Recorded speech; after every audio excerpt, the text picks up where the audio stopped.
Welcome to a new installment of the series ranking the power of characters based on lore. This video will be focusing entirely on the NPCs of the game, from phantoms, characters, vendors, invaders, and more, but excluding any character spoken of as a boss, for that was the subject of my other video on Dark Souls 1. You'll be surprised by the sheer depth of a lot of these entries.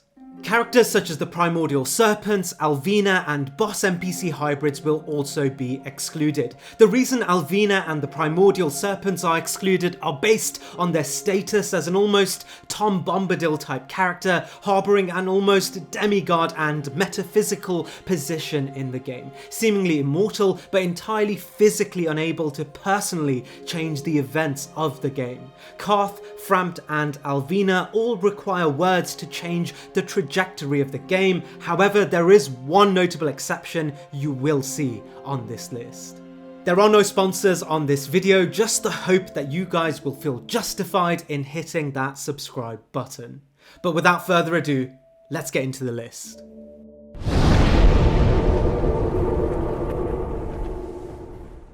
It may not come as a surprise to anyone that Quelaag's sister, also known as the Fair Lady, comes here on the list. As a member of Izalith's initial tribe of children, she alongside her brother are the worst affected by the events of Izalith's transformation into the Bed of Chaos. While our initial visit to her bears no context at all, as we are unable to speak to her in her own tongue, we can immediately gauge from both Aingi's dialogue and the environmental context that she exists as a tortured remnant of her mother's sins. Taking the form of a spider similar to her sister, she is, at the time we meet her, rendered completely immobile at the brink of death, preserved only by a covenant likely erected by her sister to bring her resources to keep her alive. While her initial form is never spoken of, Aingi suggests that upon the events of the Flames of Chaos, the Fair Lady took pity on the residents of the neighbouring Blight Town and dedicated her life to appeasing their suffering. In her new form, she would take on their blight pus, a condition, likely disease, inherited by those exposed to Blight Town's environment. In this, the Fair Lady that initially resembled a being similar to Quelaag took on a new form, one that was burdened by the consequences of her own selflessness. The disease is so potent that she is unable to reproduce her own eggs either, and while she clings to those stillborn eggs, she continues to hodl humanity at a desperate attempt at giving life, but instead hosting a bonfire for traversing travellers, continuing to project her selflessness. With Quelaag dead, she is too destined to die, as her sister would dedicate her life to keeping the Fair Lady alive by killing undead champions seeking the Bells of Awakening. Blinded by the infection, we can converse with the Fair Lady, who mistakes us for her sister, leaving us with two decisions: let her wither and die, or continue to supply her with humanity until inevitably she dies anyway. Well, there is a scenario where the Fair Lady chose against helping the residents of Blight Town and followed in Quelaag's footsteps, and therefore maintained a powerful hybrid between primordial witch and demon just like her sister. She instead chose to be left a helpless caretaker of the unfortunate humans of Blight Town. The Fair Lady is the only character in the game that is outwardly at the brink of death. She is blind and without the capacity to even move or talk without being in pain, with no indication that she holds any degree of power, and in a state where she is essentially left on life support. The Fair Lady ranks here on the list.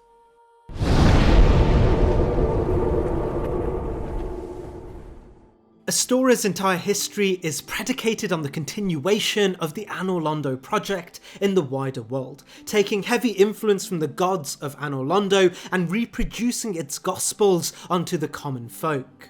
It's therefore unsurprising that a large number of undead we meet on a quest to link the First Flame hail from this land. In this, Astora became quite an advanced civilization, as they would have been co-signed by Gwyn and the royal family themselves, hosting an array of elite soldiers and high quality armoury as per the description of the Elite Knight set. However, it's not only Anolondo's knightly traditions that would become pervasive in this region, as clerics and worshippers of the gods would become commonplace too. One of such a cleric was Anastasia. Anastasia's history in Astora is entirely unclear. We do, however, know that she would become victim of Astora's rigid theocracy due to an action that is not described, but perceived to relate to words of blasphemy as per the Crestfallen Warrior's dialogue. As a result of this, Anastasia would suffer life-altering trauma, broken legs, and more distinctly, the removal of her tongue. Although speculated, it's assumed that she would come to Lordran as a means of rekindling her affinity to the gods. While physically unable to fulfill Gwyn's prophecy, she would instead dedicate her life to helping others attain this goal. If we follow her story and resurrect her after being killed by Lautrec, her tongue will be restored, and she speaks fondly of the character's ambition to link the First Flame, and even openly shares allegiance to Frampt, who of course is the primordial serpent intimately allied to Gwyn's Age of Fire. Her dialogue also gives us, in her own voice, the context we need to rank her on this list. She tells us she is powerless, and while her resurrection may have brought her facilities to move and talk back, her dialogue and context clues shows us an image of a helpless maiden.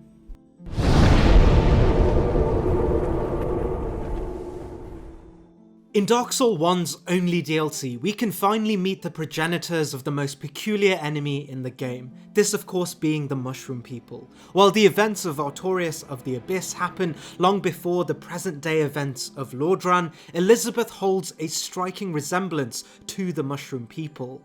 The story of Elizabeth is inherently tied to the story of Ulasil. Ulasil was a place full of life, vegetation, but also rich cultural traditions. In Ulasil, beings known as the Mystics would populate the land and develop the golden sorceries. As Ulasil preceded the turbulent events of the main game, Ulasil developed during an era of peacetime. At the height of Gwyn's new order and echoing the zeitgeist of this era, golden sorcery was non-offensive in every form, as there was no reason to be. Ulasil's population were made up of farmers, guardians, and mystics in complete harmony with their surroundings.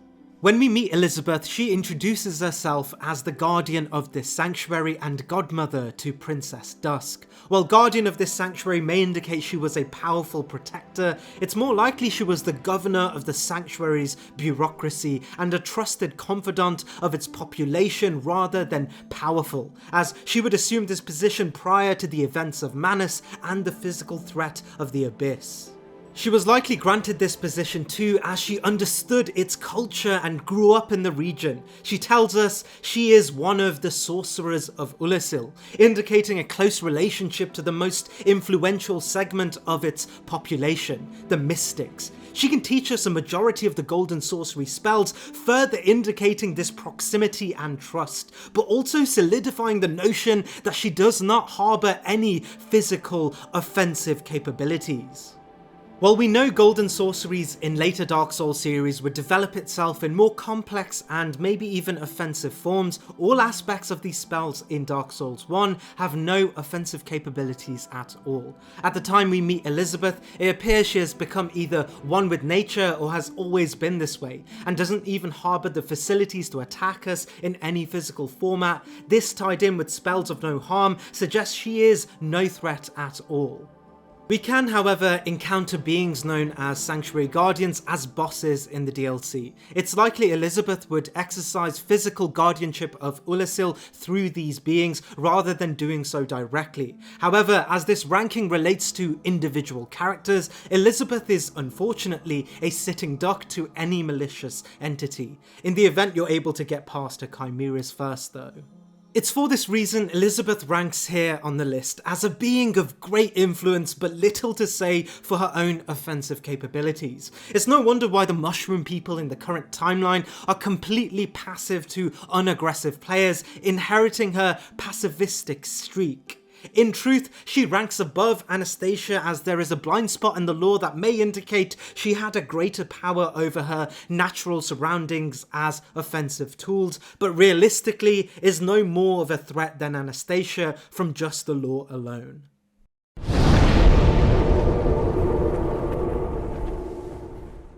The Dusk of Ulasil is the character that pilots the story of the DLC. She is a woman from the age of Ulasil, and is inferred to have been captured by Manus and saved later by either Artorias or yourself. Considering the convolution of the timeline, either can be plausible despite meeting her before you even get the chance to travel back and save her. Just like the entry for Elizabeth, Dusk of Ulasil, though a proficient sorcerer, she is only ever referred to being able to utilise this proficiency in the art of golden sorcery, a sorcery that bear no threat to anyone, rather a wide array of utility during a time of peace. We are reiterated this sentiment for Dusk through the description of her antiquated set that tells us while it was imbued with magic power, this power was entirely linked to the ancient sorceries of Ulasil and never meant to be worn in battle. We know she is an entirely non-combative character, as even if we are to attack her, she does not fight back and rather simply awaits for you to kill her. The reason I place her above Elizabeth and Anastasia is purely down to every piece of description iterating she had a mastery over the golden sorceries, but more notably is able to move and even survive through traumatic events to the point we meet her in the original timeline. There's really not much else of relevance to say for her, consolidating her position overall here on the list.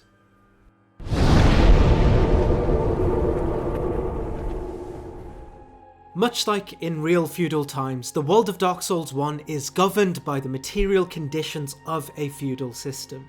Theocracy governed the boundaries of authority, Gwyn and his Age of Fire represented the hegemonic religious order. While Gwyn maintained the dominant position in this system, under him were notable castes of bureaucratized power. Allfather Lloyd represented one of such bureaucracy.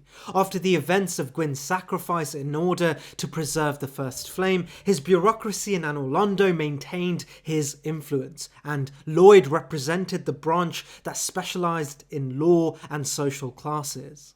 Lloyd would go on to create a covenant of worshippers known as the Way of White, specialised in conserving the influence of the gods in the face of a dwindling Age of Fire. However, after many gods began to exile Anor Londo, likely due to the inevitable decline of their power as a result of the undead plague and Gwyn's dwindling power, Lloyd would restructure the Way of the White in a separate region known as Thorolund. Thorolund would hence become the cultural and political centre of the Age of Fire's theocracy, something akin to the modern-day Vatican. The nobility of Thorolund would go on to adopt positions of religious authority and mediums to exert Allfather Lloyd's teachings. One of such noble families was the royal family of Thorolund, a group we only hear about through Petrus and Rhea's storyline. We learn the Way of the White, despite their conservatism, weren't an entirely clerical sect of followers. As we'll come to know later in the list, paladins such as that of Leroy would represent the Way of the White's combative wing and lay the foundations for a paladin class of worshippers. Despite this, royal members of the family did remain at their purely religious posts, bringing us directly to Rhea. While Rhea's position in the bloodline is anybody's guess, Petrus reinforces that she is indeed directly related to the royal Thorolund family and is on a mission to Lordran to bring home the Rite of Kindling, an artifact associated with increasing the potency of a bonfire and its closeness to the First Flame. It's no doubt that this mission was related to the increased rates of humans turning hollow and a last-ditch attempt to preserve the humanity of the religious capital of the world.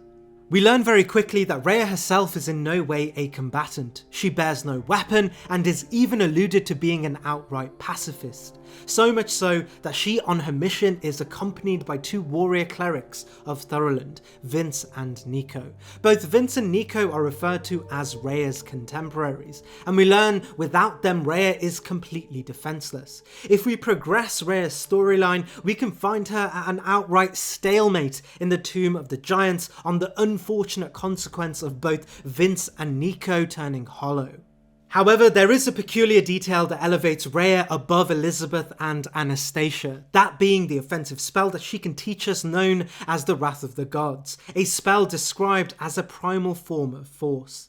In this, according to the lore, Rhea does maintain the distinct ability to cause harm through spellcasting, and not just any ordinary spell either. The Wrath of the Gods is actually one of the most advanced offensive miracles in the entire series, and if it wasn't for the other context of Rhea being incredibly frail, she may actually position much higher on this list from this detail alone.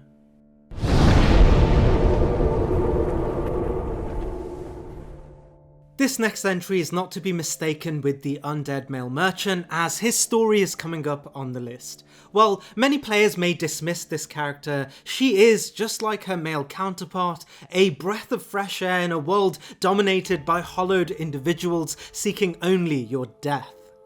There is a prominent theory that the undead merchant used to be a character named Yulva, as clues from New Londo suggest Yulva was once one of the sealers of New Londo that later abandoned her profession for reasons unknown. The sealers were proficient healers and remedy workers, and even at times combative sorcerers when faced with the rising threat of the Four Kings Covenant of Warriors known as the Dark Wraiths.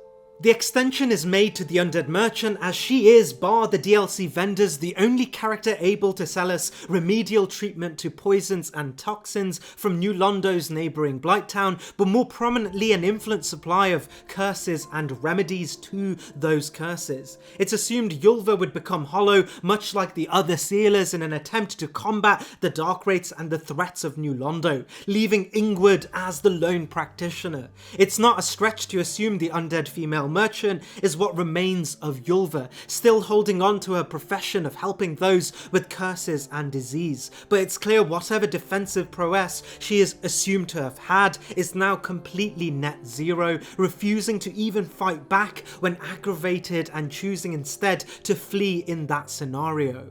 It's clear her old profession as a remedial worker has allowed the female undead merchant from going hollow, as those who retain their humanity often do so through specific motivations, platforming their ambitions to keep their humanity intact.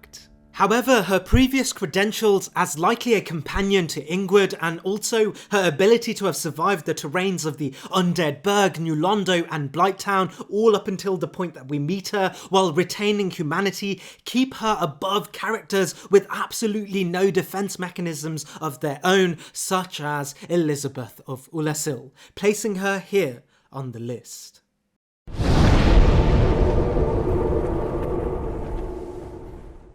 Much like the name suggests, the Undead Merchant is as much as you can expect, a resident of the Undead Burg, retaining just enough humanity to build a small business of stolen goods in an effort to retain just enough souls to suffice. While we have no notations on his origins nor his true identity, we do have a few clues to indicate the man he used to be, alongside the man he has become outside of an early game mercantile NPC.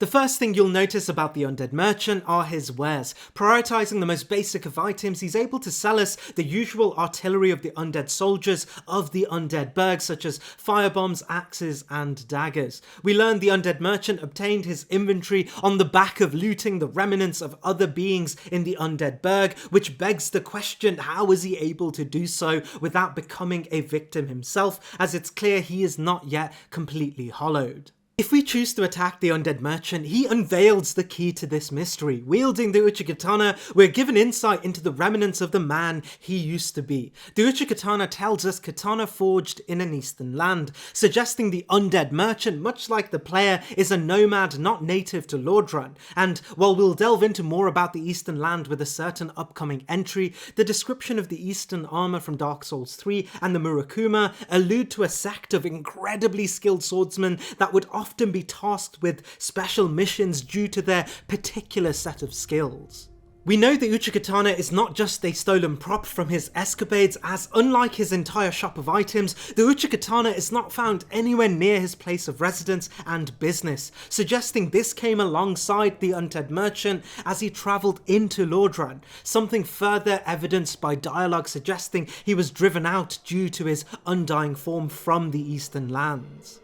It's clear no matter his proficiency with swords, the undead merchant found himself facing the same fate as a majority of those campaigning to Lordran in seek of absolution, failing over and over again until hollowing had taken its form, alas, holding on to what remained and leading a mercantile life to aid others in their own journey, but worn down by death and rebirth, leaving a shallow man, a hollow of his former self.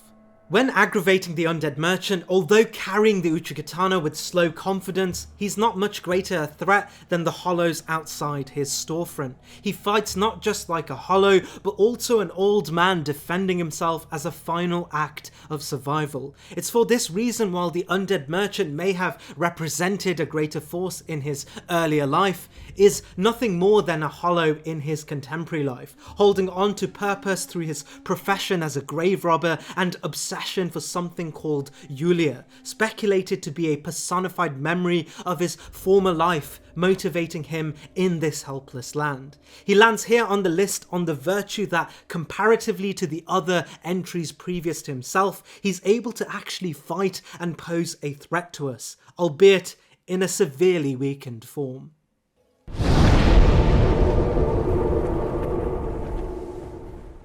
Hailing from the Great Swamp, we learn that pyromancy as an art of war was predominantly practiced by the residents of this area. From Laurentis' dialogue, we learn pyromancers made the Great Swamp their home, as practicing the art required a closeness to nature, and the swamp was an abundant store of nature. The residents of the Great Swamp, and therefore the art of pyromancy, were an incredibly insulated community, as their traditions and even the practice of pyromancy were viewed as heretical by the wider world. This is likely due to the fact that pyromancy is wholly reliant upon the Chaos Flame, which of course is an aspect of the Witch of Izalith's failure to replicate the sacred First Flame, inadvertently creating demons and a force against Gwyn's Age of Fire, during a time in which Gwyn's influence was at its height. Aingi, however, took the heresy of pyromancy to lengths even those of the Great Swamp could not accept. We learn Aingi would be responsible for creating two pyromancies of his own, Poison Mist and Toxic Mist. The description of Toxic Mist tells us unique pyromancy crafted by Aingi, considered a heretic even at the Great Swamp. Why was Aingi driven from the Great Swamp? One only need cast this pyromancy, a perverse diversion from the art of fire, to find out. This tells us even previously mentioned marginalised pyromancers from the Great Swamp held some degree of conservatism in practicing the art. The irony, of course, is that pyromancy itself is born from the perversion of the First Flame, and Aingi's actions were in many ways as truthful to the story of pyromancy than anything practiced by those of the Great Swamp. It's not surprising, therefore, to find Aingi upon banishment would find himself right at the heart of disease in Blighttown, and through actions unknown and likely related to his pursuit to further poisonous pyromancy, Aingi would become infected by blight. Blightpus is what is likely the disease that has deformed the population of Blighttown. However, before Aingi would truly lose himself to the toxic of his own doing, he would meet a peculiar woman named the Fair Lady. Of course, the Fair Lady, as we have already discussed, relates to the blind sister of Quelaag, and luckily for Aingi, she took pity on him as she had many other residents of Blighttown and sucked the blight out of him. This action so greatly affected Aingi that he would choose to enslave his own body to the Fair Lady and carry her eggs in gratitude. It would be Aingi's proficiency with pyromancy and a deep understanding of the Chaos Flame that would later bring him to governing the Chaos Servant Covenant and even winning the ire of her most ferocious sister in the form of Quelaag. Unfortunately, Aingi in this form is near immobile and limp, and while there are a variety of clues to indicate he was an incredibly well-renowned pyromancer in his own right, evidenced by his ability to commission his own unique offensive spells that would go on to influence every game henceforth, and even his ability to grant his pyromancy flame to us, which starts at an incredibly high tier, he in the form he is at the point we meet him is nothing of his former self. While there is a world where Aingi could have taken the role not too dissimilar to Big Hat Logan in the realm of pyromancy, we are unfortunately never able to see this reality and instead are left with a being bound to the ground from the weight of parasites with a glimpse of the pyromancer he used to be. And it's his retention of his pyromancy flame and the suggested ability he's able to use it that keep him slightly above other more docile characters on this list.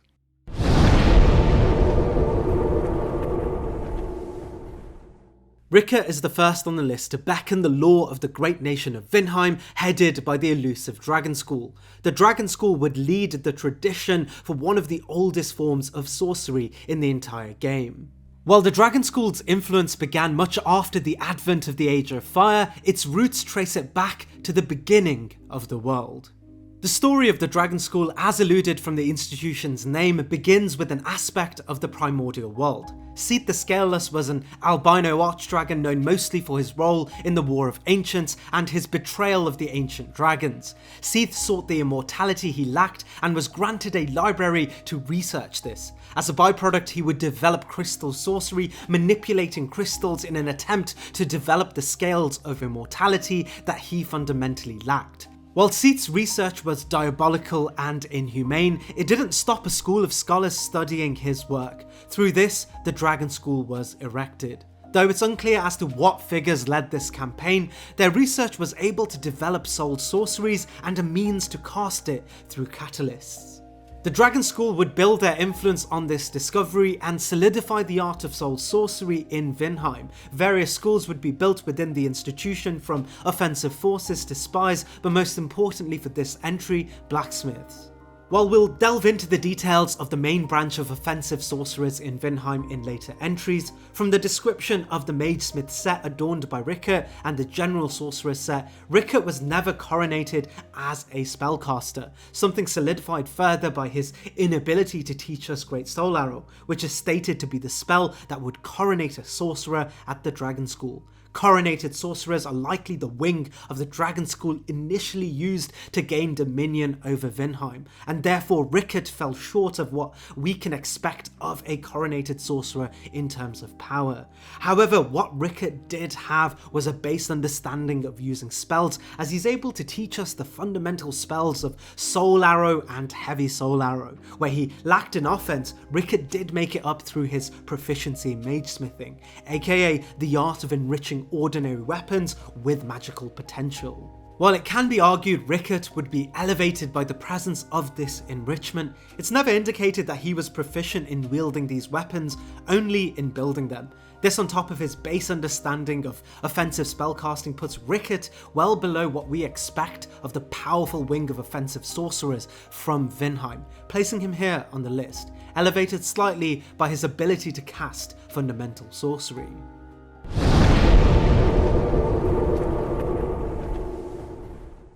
The tragedy of Prince Rikke is either quite sad or entirely amusing depending on your class-based political orientations. Found walking aimlessly through Sen's fortress, he immediately stands out as a knight from Astora, who could not best Sen's fortress in an attempt to fulfill his own knight's journey. When we defeat this seemingly aimless hollow, we are granted a weapon that begins to open up the story of this character. Rikke's rapier not only tells us this undead was more than just an ordinary, unnamed knight, but also a prince, and judging by his armour, he was clearly a prince from Astora. As discussed earlier, Astora modelled itself closely to Anor Londo and therefore took the orders of gods as gospel. Facing the undead plague, it was Astora that made up the majority of undeads, taking the pilgrimage to Lordran for a chance to fulfill Gwyn's prophecy. It wouldn't be surprising, therefore, that the events of the Undead Plague would equalise the hierarchy of Astora and readjust their political priorities to doing whatever they can to fulfill the commands of Gwyn. Regardless of royalty, all able-bodied men had to take the pilgrimage to Lordran as suggested by Oscar in the opening area of the game. Donning the armour of his men, it's not entirely clear if Prince Rikke came alone or with a posse of men from Astora, but what is clear through the item descriptions is that he came to fulfill a hero's journey, a narrative tool used to describe a protagonist overcoming a challenge to come home as a changed man, a hero. It wouldn't be surprising to find out that Rickard back at home was losing the legitimacy as a royal member of Astora, as he's described as being born into royalty and infamous amongst those who knew him, and following the prophecy was the only way he saw fit to legitimize his royal position. Unfortunately, as is the case for all desperate humans looking to lure Dran out of desperation, he fell short at Sen's fortress, and no matter how intricate the decorations of his rapier were, the undead plague once again acted as the great equalizer. Regarding his strength, some argue there is at least more to say for Rickard than there is for characters such as Oscar, as Oscar could not even make it past the undead asylum. However, it's most likely that Rickard came accompanied directly to Lordran and did not have to face the trials at the undead asylum, and may have even been helped by his countrymen during his push towards Sen's fortress. We know it's not uncommon to hear of groups of people, specifically those of royalty, coming to Sen's fortress together, as was the case for the Knights of Berenice and Boulder. To me, the story told in the item descriptions of Rickard's rapier paints an image of an entirely incapable prince following an ill-conceived hero's journey and falling short almost immediately, only to be immortalised as an infamous figure, and despite wearing the elite knight armour that Oscar wears, symbolising a highly achieved warrior of Astora, it's most likely he did not, unlike Oscar, earn the title, and just like his rapier, it was nothing more than decorations rather than medals of honour. All in all, placing him here on the list, above Blacksmith Rickard, as there is indication that Prince Rickard aided his countrymen facing Sen's fortress to some degree of success, whereas Blacksmith Rickard has little in the way of physical victories.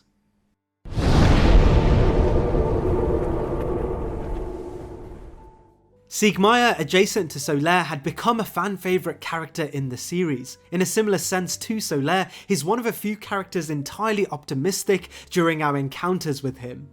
Initially outside the walls of Sen's fortress, he reiterates a story we've heard quite a few times through the game already, that he was told of untold adventures that await if one can prove themselves at Sen's fortress and win Gwyn's attention. It's clear, however, Siegmeyer, unlike the Astorians, is not here on religious grounds, rather just the adventure, as he knows little about the true prophecy and the ringing of the bells of awakening. However, we can progress his story if we ourselves unlock the gates, starting a trend that will come to characterise Siegmeyer from here on. He's more ambitious than capable, and it's only with our help he's able to make it through the trials he endeavours towards.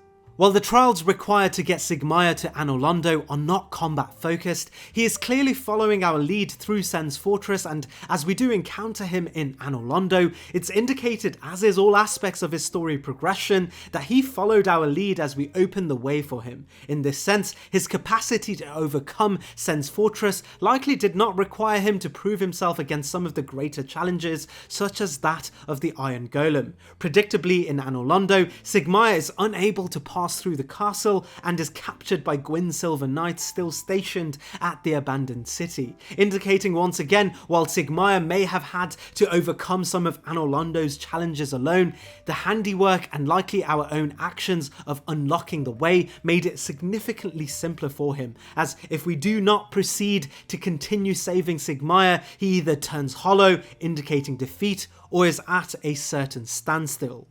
This same concept of being saved gets Siegmeyer significantly further than a majority of characters in the game, even getting him to Lost Izalith, but eventually his luck does run out and it's up to his daughter Sieglind to end his new life as a Hollow. It's on this premise that it's quite difficult to assess Siegmeyer on the back of his achievements in the game and lore, as a majority of these are a result of player intervention. What we can say is that Siegmeyer is not entirely useless. It's clear he has the capacity to navigate a majority of Lordran's challenges, but falls short of those that are specifically difficult. Getting to Anor Londo even without defeating the Iron Golem would require confronting many obstacles. However, the context assumes Siegmeyer is no different than any ordinary warrior from Katarina.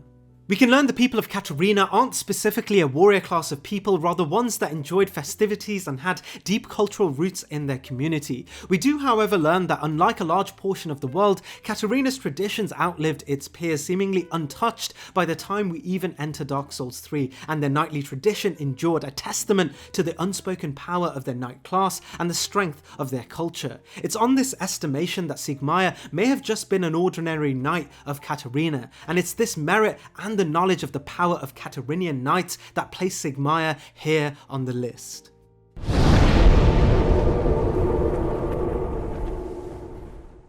I won't bog you down with too much backstory regarding Vince and Nico, as the context of Thoroland as a region has already been covered in Rhea's entry. The reason Vince and Nico come as a pair in this are wholly down to the fact that the lore does not distinguish the two as people of their own. Their ranking is not a combined ranking, rather Vince and Nico as individual characters.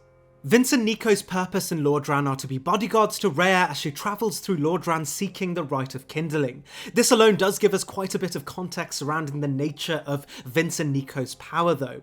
Thoroland, of course, being the religious capital of the world, also hosted some of the greatest cleric knights. We can assume cleric knights would go on to create the tradition of faith-based warriors in the game, and in the lore alone, Vince and Nico accompanying a member of the royal family to Lordran immediately suggest they as cleric knights were tasked to do so due to their distinct strength amongst others of the same class. However, it may also be likely that Rhea independently chose Vince and Nico, as Petrus's dialogue suggests they were schoolmates, and the familiarity between the trio would explain why they came as a whole.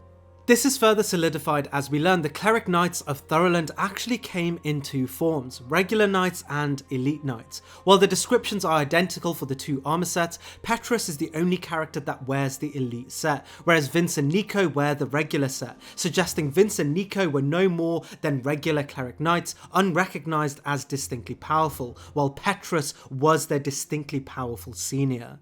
While this canonically reduces Vince and Nico's standing in power in accordance to Petrus, we do know that the presence of Vince and Nico is the only thing stopping Petrus from murdering Rhea, as later in Rhea's story, once Vince and Nico have hollowed, Petrus takes it upon himself to kill Rhea. So while Vince or Nico are not as great as Petrus, Vince and Nico are greater than Petrus, maintaining themselves as representative of the knightship of Thoroland, a power evidenced by the fact that they were able to navigate Rhea all the way to the end of the Tomb of Giants, no doubt fending off against the giant beasts, and were only cut short by the scheming of Patches.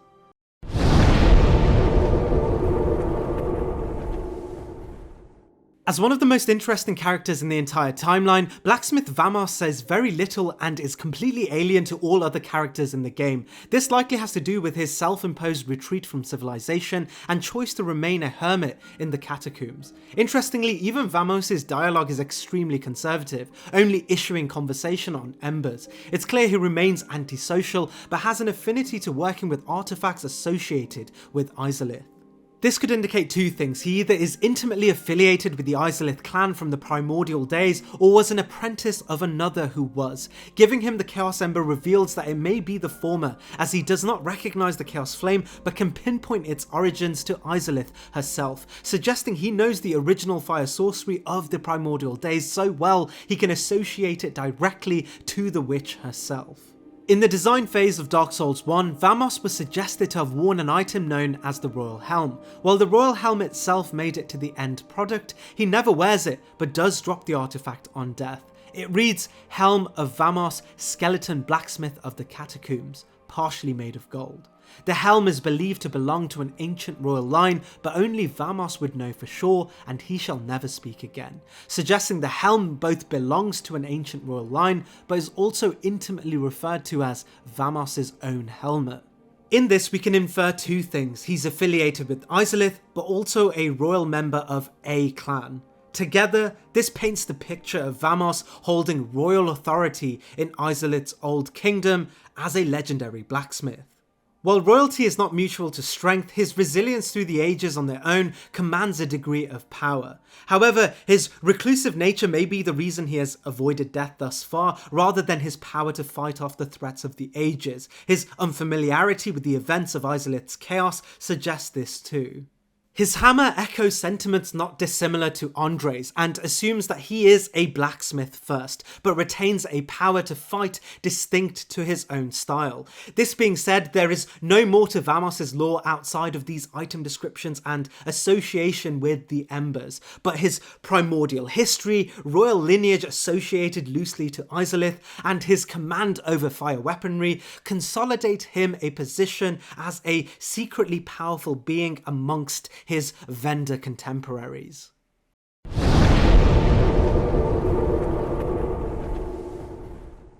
Oscar is the first character we meet in the game. Acting as our initial saviour, he grants us an escape from the original iron bars we find ourselves in during the beginning of the game in the Undead Asylum. Oscar, originally a resident of Astora, comes from a background of adherence to the hegemonic rule of Gwyn, and therefore the influence of Anolondo. This is further exaggerated as when we speak to him, he tells us directly of Gwyn's prophecy, as if he'd been taught it as a nursery rhyme in his formative years.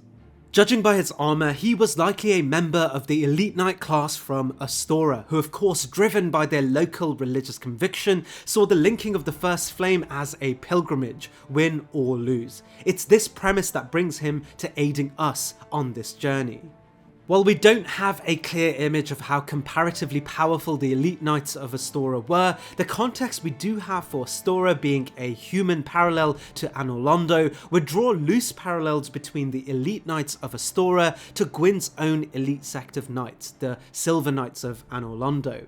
However, our most descriptive context for Oscar's strength are the events that follow our first encounter. We learn from the description of the elite knight set and the trust we have in our own eyes that Oscar fell short of escaping the Undead Asylum due to his inability to face the Asylum demon, and as conquering the Undead Asylum is something inferred as being the first test of those undead in Lordran by the Crestfallen Knight, it gives us a clear metric as to the threshold of his strength. Using this as a limiting factor, but the context of Astora as a nation and Oscar's position as an elite knight, Oscar, a more than capable knight, ranks here on the list.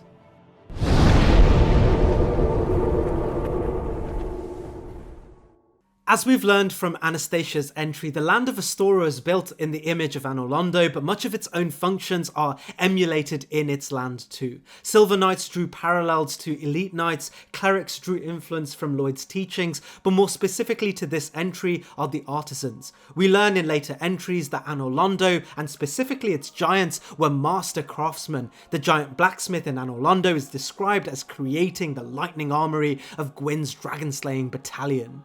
Astora's take on crafts are not too different. The blacksmiths of Astora became worldly renowned for being able to work on a majority of the materials of the world and devise weaponry fit to defend Gwyn's tradition in the wider world. While blacksmiths may have been many, only one rose to the distinction of the giant artisans of Anolondo. This of course was Andre of Astora. It's clear even before Andre would find himself near the church in the undead parish, he boasted an expansive career as a blacksmith. This is clear as he's the only character able to utilize a wide range of embers such as that of the large, very large divine and dark ember, speaking on their properties in a familiar tone and utilizing them to craft with ease.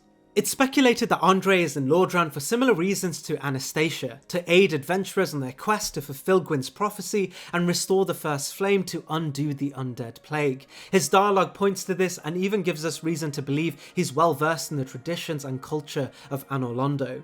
We can assume Andre would travel in a fashion not unlike Anastasia to Lordran, one that did not require them to have to overcome the undead asylum and a journey untesting of one's strength. So despite this, what can we do to assess Andre's strength?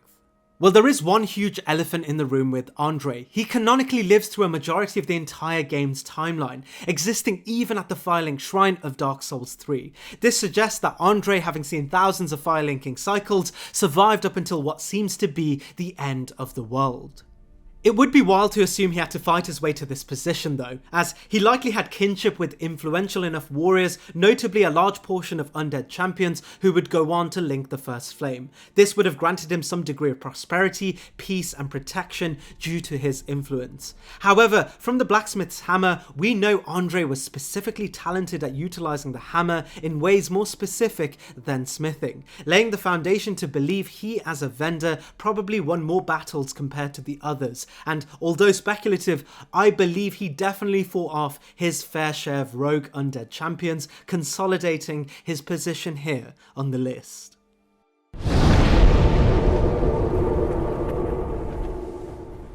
The giant blacksmith is an interesting character on this list, as with all other vendors in the game that surround the gameplay loop of reinforcing weapons, rarely have notations on their strength. However, unlike the other vendors, the giant blacksmith, as the name would indicate, is not a human. The story around giants embellishes a lot of stories in the game, and their strength is openly spoke about in major sections of every game, and it gives us context as to where the giants sat on the tree of power. In the first game, giants were a race of beings allied by choice and force in some instances. Giants were present throughout Anor Londo, specifically before Anor Londo's Great Retreat, but their presence is represented by Gwyndolin, who of course cast the illusion to maintain the image of Anor Londo as it remained in its pre-exile state.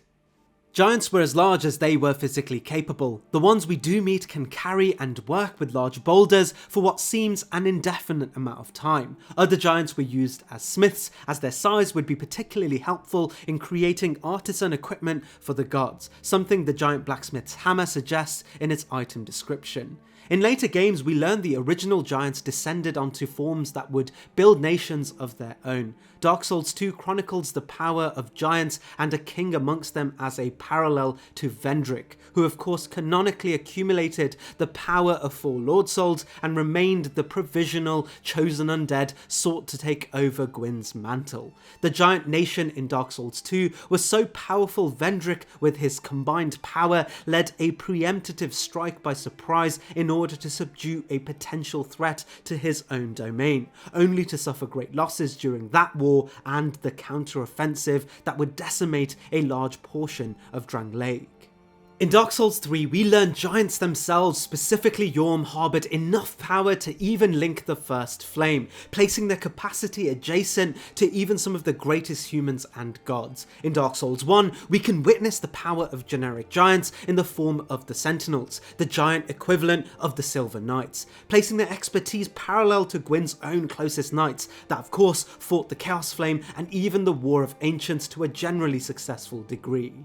However, dialogue from Andre in the third installment suggests the giant blacksmith was never such a combatant, rather a peaceful being that sought against conflict and indulged entirely in his craft as a smith. Alternatively, as we'll come to see in Goth's entry, his giant peers rose to such great levels that Gwyn himself would knight them as members of his own round table for their efforts, not only as servants to the Age of Fire, but some of the greatest powers during the Age of Ancients, slaying dragons with ease.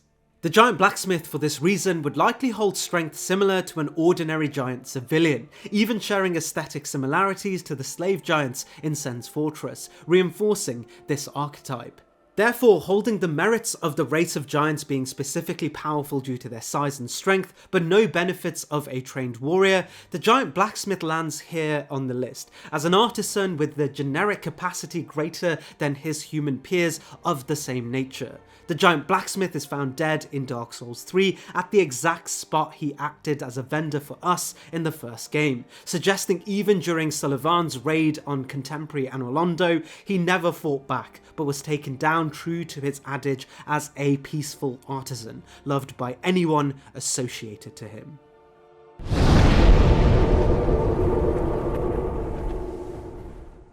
The Great Swamp is a place alluded to in various entries of the Souls franchise. Its origins is only truly spoken of during Dark Souls 1, however. This story is entirely told through the narrative of Laurentius, and some aspects, as we've already spoken of, through Eingi. While Laurentius is a character rarely discussed in lore videos in the Souls community, as his place in the overall narrative of the game is undermined by more present characters such as Solaire, his story arc actually gives us quite a fleshed out understanding of pyromancy and its presence represents as a force in the game better than any other character, arguably even more so than beings such as Quelana. While Quelana and the story of Izalith is the definitive origins of pyromancy, Laurentius is the story of pyromancy in the ordinary realm of humans. If you cast your mind back to Aingi's entry, the Great Swamp hosted a majority of the world's pyromancers, and the residents of this part of the world would create an insular community due to the prosecution of traditions tied down by the Chaos Flame, which was of course an inherently antithetical force to Gwyn's reigning age of fire. However, none of this stigma would stop Laurentius from pursuing a lifetime of learning to pyromancy. Although it's not told who Laurentius sought tutelage from regarding his own training, we know he was taught in the way of a famous pyromancer known as Carmina, due to spells he can teach us that reference their influence.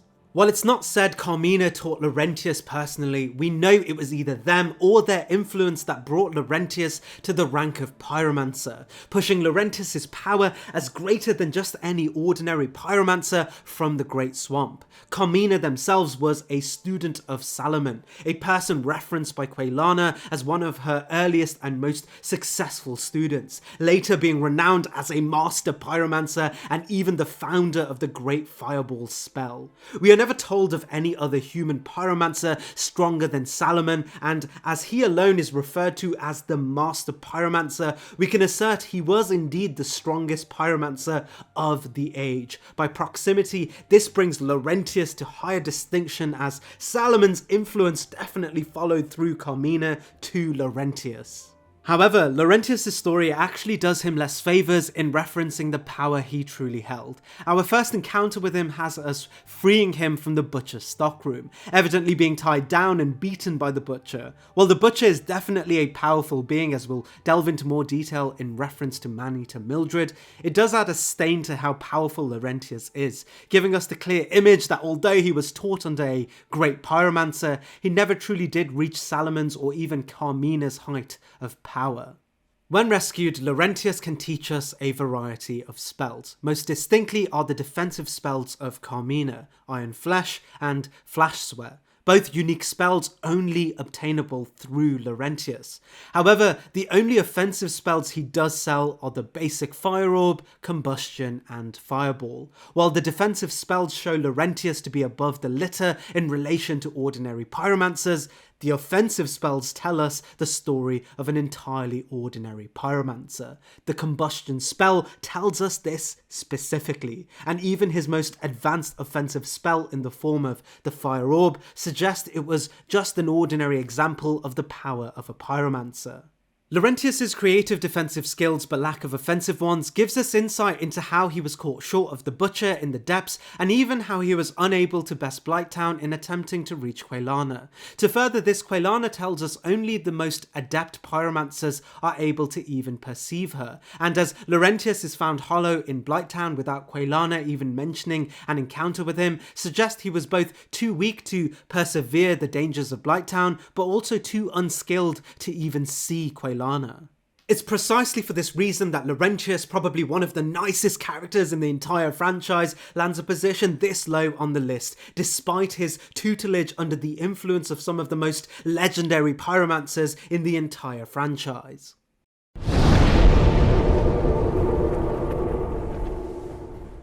My favourite analogy about the story of the Crestfallen Warrior is that he represents the players who stopped playing the game after failing far too many times, and therefore chose to, as the name would suggest, drop their crest and retire their ambitions. While it's fun to think about the character this way and be entirely dismissive of his story as a person with a place in this universe, in a way he does represent a major part of this universe, as at the moment we join the timeline, the world has been utterly swept by the curse of the undead, and people such as ordinary warriors have had to draft themselves on a pilgrimage to the land of the lords, only to be faced by the demoralizing reality of death and rebirth at the face of the challenges unfit for ordinary men. While it's not told to us explicitly, the Crestfallen Warrior is likely just this person, echoed by his dialogue on Big Hat Logan, that tells us, "This place is simply mad, legendary heroes popping up left and right. They're making me feel quite inadequate, to be honest, but also his regurgitation of the same prophecy Oscar told us regarding the Bells of Awakening, suggesting the ordinary folk from around the world once afflicted would be drafted towards Lordran as the only viable path for redemption, whether they liked it or not, or whether they were powerful or not. The key difference, of course, between Oscar and the Crestfallen Warrior is where we meet them. Oscar falls short of the asylum walls and is never able to make it through the gates of the prison. However, the Crestfallen Warrior does. While it may seem a leap to suggest the Crestfallen Warrior had to endure the asylum, on our arrival, he does give us a clue to indicate he made the same journey. He tells us, "Let me guess, fate of the undead, right? Well, you're not the first, but there's no salvation here. You'd have done better to rot in the undead asylum." But too late now. Suggesting the Crestfallen Warrior is well acquainted with the conditions of the undead asylum and how we're not the first to leave the place. This cue tells us the Crestfallen Warrior, despite his inherent nihilism, is in fact a very capable knight, and while I don't care to add gameplay cues to the ranking in these lists, his distinct ability to parry quite efficiently adds an extra layer of depth to how he is above the litter in reference to other notable knights in the game, and the act of parrying itself would reference a previously hardened successful career as a warrior amongst warriors. And if we prematurely kill the Crestfallen Warrior, he even grants us a unique bit of dialogue that suggests he's quite impressed by your ability to best him, adding a further layer of nuance to his pre-Crestfallen credentials. Through the game, the Crestfallen Warrior acts as narrative relief through our own adventure, narrating the whatabouts of the Firelink Shrine, and interestingly, if we went by dialogue alone, in the lore the Firelink Shrine takes on a much more communal picture, where Griggs can't stop talking about Big Hat Logan, and Laurentius's infectious optimism balances the Crestfallen Warrior's pessimism. The Crestfallen Warrior actually has a few witty nicknames for those around the campfire, such as referring to Griggs as a nutty sorcerer. The image painted in the lore actually has us in a warm respite where adventurers from cultures far and wide found a common place to rest, eat, and refill their Estus. But most importantly of all, socialise, as Greater Lordran is anything but a social place. Outside the narrative of the Crestfallen Warrior being an accomplished warrior from a distant yet unnamed land, we can equate his success of getting to Firelink and retaining his humanity as a boost to his power. References in his dialogue and even the way he fights tells us the story of a great warrior who was witty and charming, and maybe even a local hero that was eventually cast under the plague of undying and forced either by guilt, duty or shame to follow Gwyn's prophecy and become an undead champion, only to witness legendary figures much greater than him on a similar path fail and thus give up. But still retaining a charming wit, we can't help but feel warmed by. If you can't tell already, I love the Crestfallen Warrior in Dark Souls 1, gladly placing him here on the list.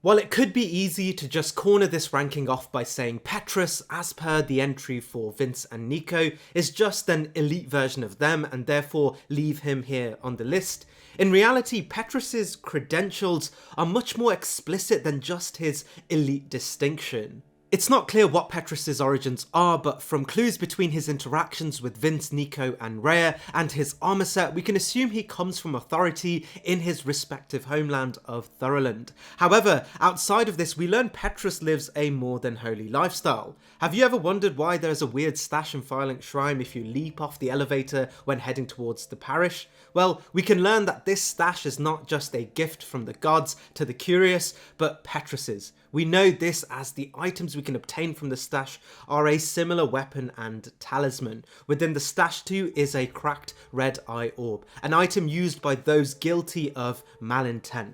Oswald of Kareem, when referencing Petrus, tells us, "Hast thou acquaintance with Petrus of Thoroland? I wager you two have likely found much in common. For is he not too drenched in sin. Suggesting Petrus, outside of his role as a clerical knight, is responsible for using cracked red-eye orbs to kill others, which of course is the only way Oswald of Carim would label one as with guilt and draw parallel between our character and Petrus in that guilty state. While it's not clear how many or who Petrus would kill, his actions as a hunter adds another untold aspect to his power, and Oswald's statement that he is drenched in sin suggests a long and illustrious career in killing, something reinforced by the idea that he has been in Lordran longer than even his Thorolund-based company. The only hard mark against his power is that he's clearly limited by the presence of both Vince and Nico, as his plans to murder Rhea, birthed from his growing disdain towards Rhea's class as a royal member of Thorolund, are never materialised while both Vince and Nico are present. Only once they are hollowed will he kill Rhea. Most of Petrus's power lays in his ability to fight rather than cast miracles, as his talisman suggests his faith was limited and relied heavily on the Thorolund talisman to boost his power in faith-based spellcasting, something represented by his very limited selection of faith-based spells he's able to use. It's for these reasons that Petrus ranks here on the list. In his words, he's a wolf in sheep's clothing with a bite that has allowed him to traverse through Lordran, committing the sin of murder until he was drenched in sin. We can watch Petrus circumnavigating some of Lordran's harshest areas, such as the Tomb of the Giants, and making it back in one piece, coming together to rank here on the list.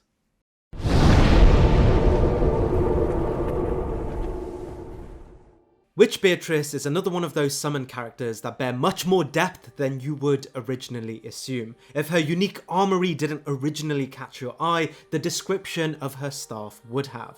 Beatrice's catalyst tells us that it contrasts with Vinheim's own catalyst. This ancient catalyst shows signs of being used for age-old sorceries. It has passed the hands of many generations to get here. Alongside this, we learn from her armor set that almost all magic users employ a wand studied at the Dragon School, but Beatrice's is one of the few exceptions. Both of these indicate that Beatrice utilised a form of spellcasting far before the art of soul sorceries were pioneered by the Dragon School of Vinheim. This immediately stands out, as the only other ancient form of sorcery was the golden sorceries of Ulasil. However, these sorceries were inherently non-offensive, as they were birthed from a region of the world that built a culture around their peaceful cohesion with nature. There are no offensive golden sorceries, however we are told Beatrice would utilise her spellcasting as an offensive tool against the Abyss, which begs the question, what spells was she using? There are key indicators to suggest the ancient form of sorcery she utilised were completely unrelated to Ulasil, as she does not wear the traditional Xanthus garbs of Ulasil's mystics, rather a completely unique set of her own with no influence from the region, which is quite confusing as she's found in the Darkroot Garden, which are canonically the area of the game that Ulasil would become after the events of Manus and the Abyss. What's more likely is that she descends from a coven of Ulasil sorcerers that took on the spellcasting traditions of Ulasil and readjusted their skill set into the soul sorceries of Seath after the events of Manus and the Abyss. And while uninfluenced by the Dragon School, Beatrice's lineage adjacent to the initial Dragon School scholars also used Seath to teach themselves soul sorcery, which would explain her ability to use some basic soul sorceries, but through a catalyst untraditional to the Dragon School, and aesthetically similar to Ulasil and the golden sorcery tradition instead. Beatrice's staff indicates that she comes from a long line of sorcerers, and it isn't a stretch to assume, as the four kings of New Londo began their campaign of dark, not dissimilar to the events of Ulasil. Beatrice saw this as an opportunity to exact vengeance against the force that drove Ulasil into the Darkroot Woods, but as per the description of her armour and where we find her body, fell short at the final hurdles, not making it past the gates of New Londo. We get an insight into her attempts as we can summon her before our fight with the Four Kings, but she clearly, even according to the gameplay, gets defeated by the Four Kings. However, assuming her ability to make it through what is presumed the pre-flood New Londo past an array of dark raids consolidate the idea that she was a very talented sorcerer, despite only seeming to have a rudimentary grasp of soul sorceries when compared to the advanced scholars of the Dragon School, ultimately consolidating her position here on the list as an insight into the microcultures in the game.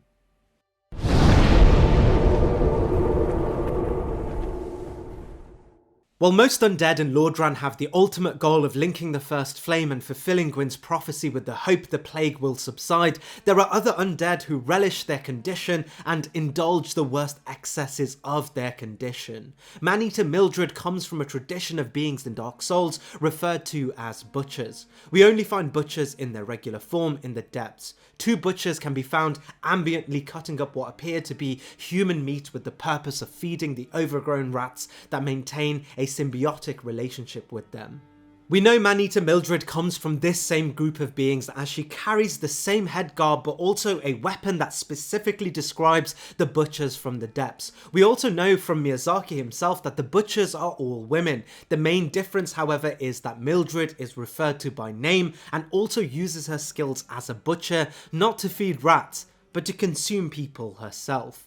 This being known, we actually come across Mildred's story much before we meet her ourselves. If you save Laurentius from the depths, he tells us that he was trapped by a butcher that'll have me for lunch, suggesting unlike the butchers in the depths, he may have encountered Mildred herself and trapped him in a barrel after defeating him to butcher later. This immediately gives us an idea of Mildred's strength as being much greater than the pyromancer Laurentius, powerful enough that he is in utter fear of her return, going as far as to plead the player to release him. Further credit to Mildred's success in overpowering other humans is the fact that her name itself alludes to her as a specifically vicious butcher in the game rather than just butcher. She is referred to as Mildred but also the Man-Eater, suggesting a long and successful tenure.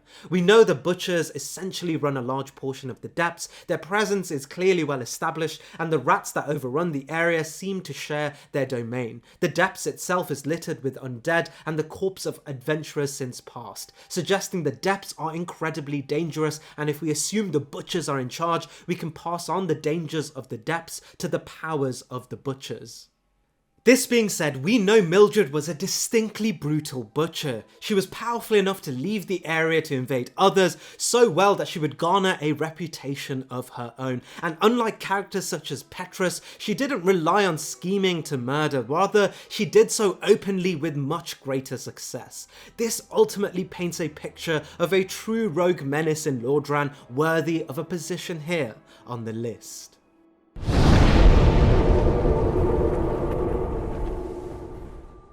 As we have come to learn, the Dragon School's greatest achievements were exemplified by one figure above all else, Big Hat Logan. Behind Logan's success, however, were the great sorcerers of Vinheim.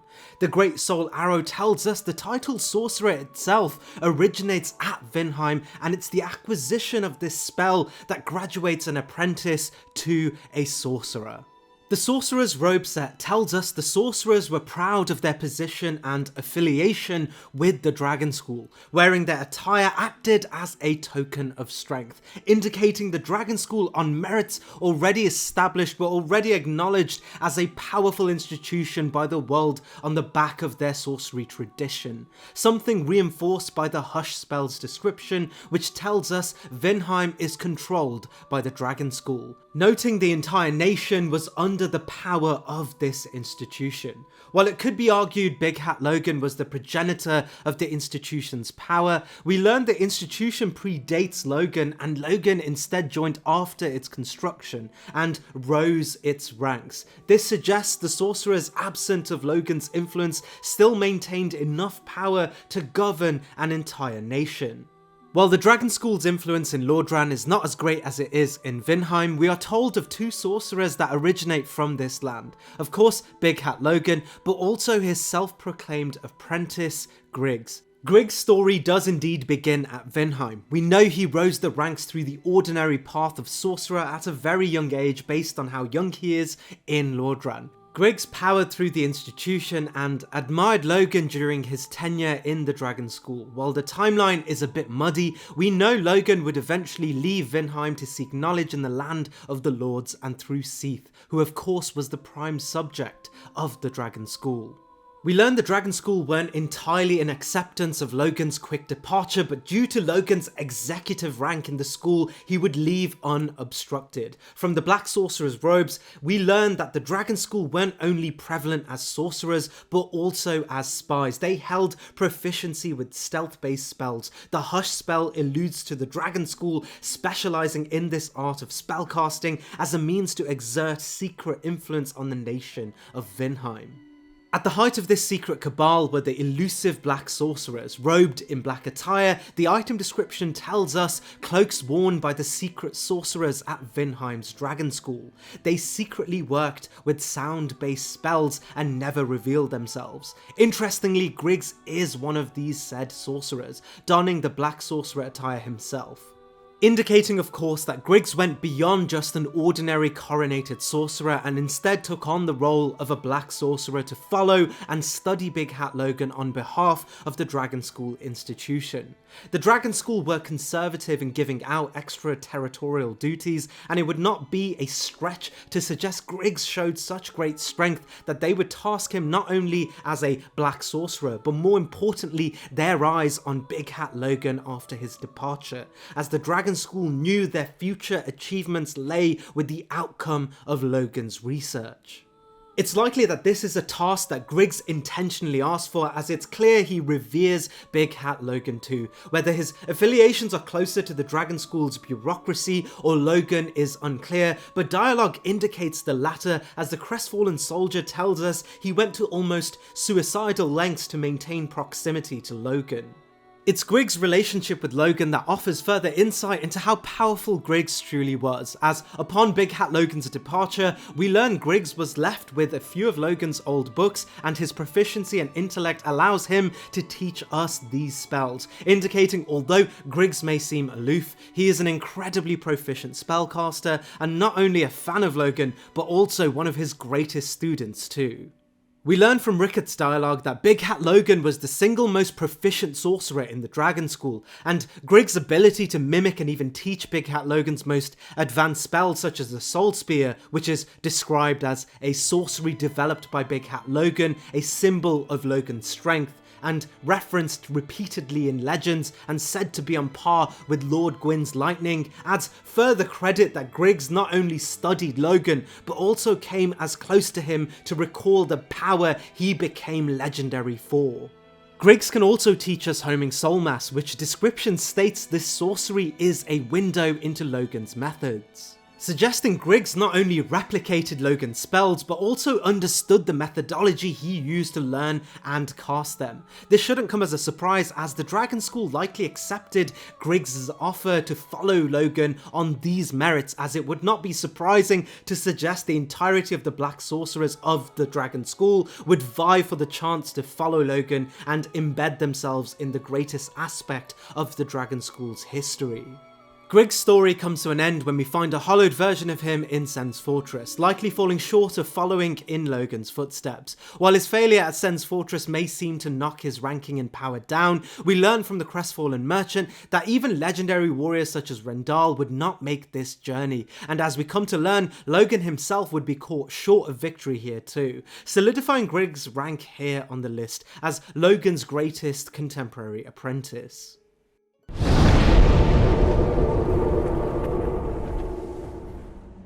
A lot of what I can say about Shiva's shadow has its context tied into the upcoming entry of Shiva himself. What we can say here is that according to the armour the shadow wears, we learn he hails much like Shiva from the Eastern Land, a place that would become synonymous with great warriors, but also assassins known as spooks.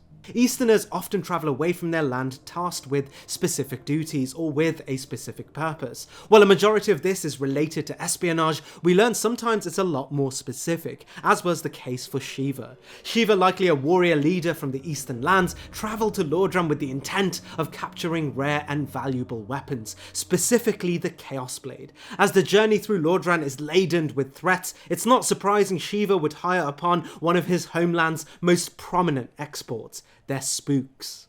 However, Shiva's shadow is even more special than just an ordinary Eastern assassin. Shiva tells us, did you notice that one? Sharp eyes? He is one of the clan from the east, like myself, always slinking in the shadows.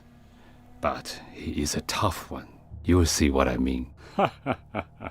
Suggesting that even amongst the assassins of the East, Shiva's shadow is specifically tough, and considering Shiva, a leader from the East, praises him, but more specifically chooses him as company to Lordran, further solidifies this fact.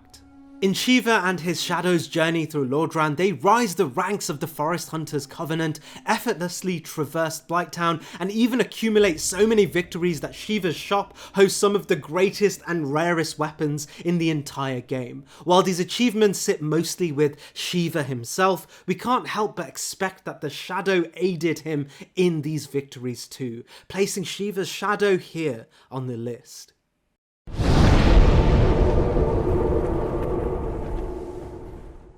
The story of the Crestfallen Merchant lets us for the first time truly dive into what the trials and tribulations of Sen's Fortress means for those who participate in it.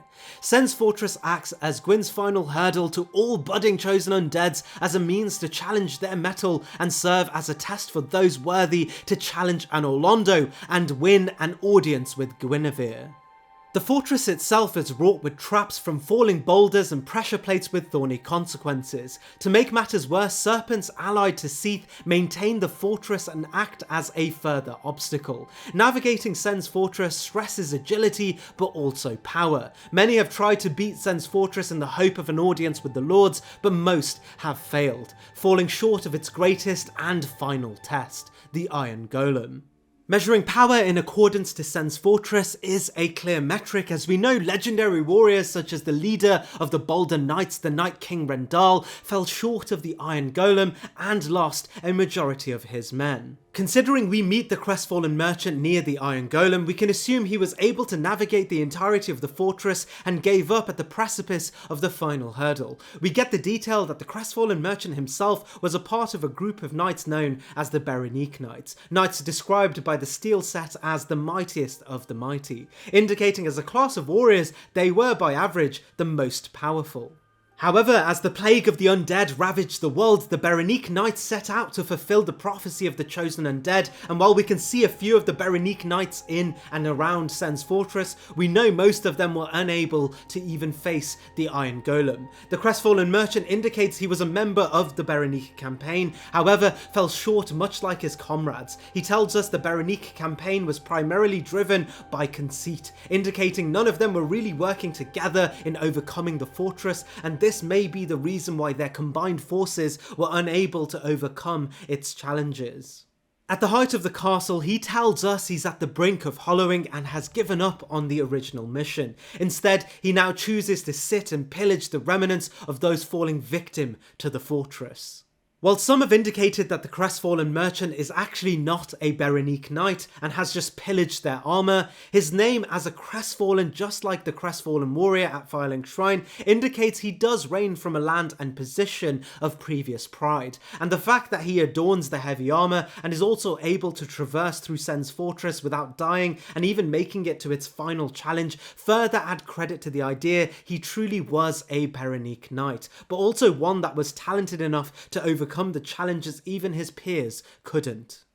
Through his wares, we learn that all sorts of legendary knight classes would fall victim to the fortress, from those of Boulder to Katarina. The Crestfallen Merchant, for this reason, truly was a great warrior, one that took on Sen's Fortress and learned to navigate its terrain, something not even the esteemed great warriors from around the world could. However, testament to his name, the Crestfallen Merchant fell short, accepting defeat at the final hurdle and felling his crest, giving up entirely.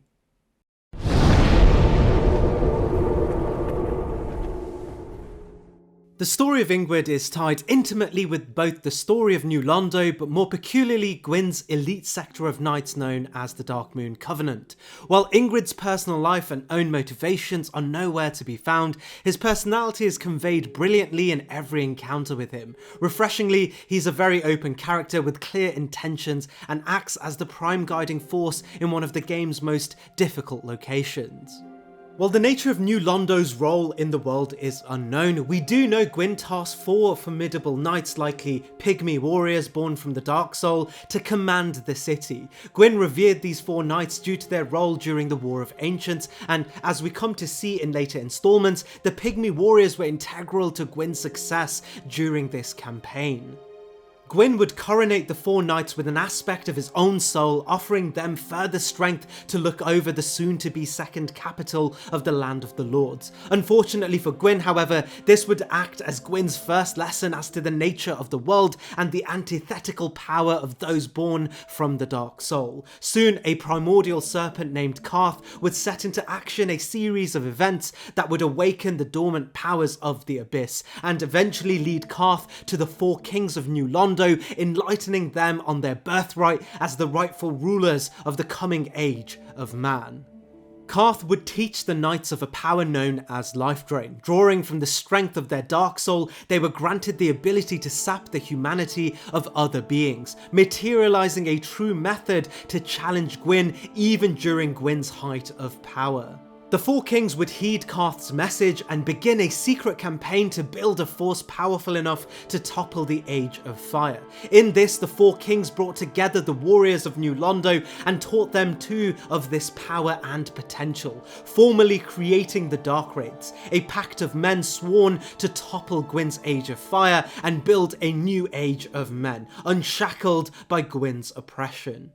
The Dark Raids would eventually become powerful enough that they would begin attacking the Agents of Fire. However, eventually Gwyn would take notice and initially lead a campaign against New Londo in the form of the Banishment Sorcerers. The Tin Banishment Catalyst tells us, catalyst of the Banishment Sorcerers who flooded New Londo to seal off the Dark Raids and the kings who fell to the dark. The fact that Gwyn saw it fit to place these Banishment Sorcerers to fend off against the Dark Raids who bared the power of Life Drain indicates they were quite a powerful sect of mages. However, we learn they weren't powerful enough to fight off against the Dark Raids, and eventually Gwyn, in the face of an existential threat to the Age of Fire, acts in desperation and floods New Londo, murdering hundreds of thousands, if not millions, of people in New Londo.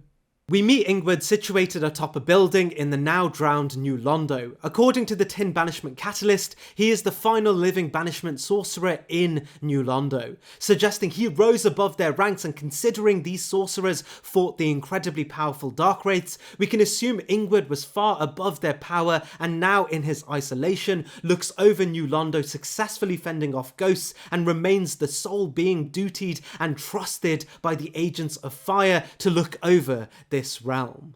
Interestingly, Ingrid wears a necklace that appears to be a crescent moon, suggesting his affiliations with the power of the Darkmoon Covenant, which would explain why he survived above all the other banishment sorcerers, as it was this covenant that would act as Gwyn's most executive wing of defenders against all elements of the dark. It wouldn't be a stretch to assume Ingrid was tasked as the head of the initial campaign of Banishment Sorcerers due to his already established rank in the Darkmoon Covenant. Cut content suggests that Ingrid was far more powerful than Dark Wraiths, asking the player to defeat one in order to win his trust. It's the merit of Ingrid being a Blade of the Darkmoon, alongside his position as the most powerful Banishment Sorcerer and the sole being trusted to maintain vigilance over a land that once bare the power to overthrow Gwyn, that places him here on the list.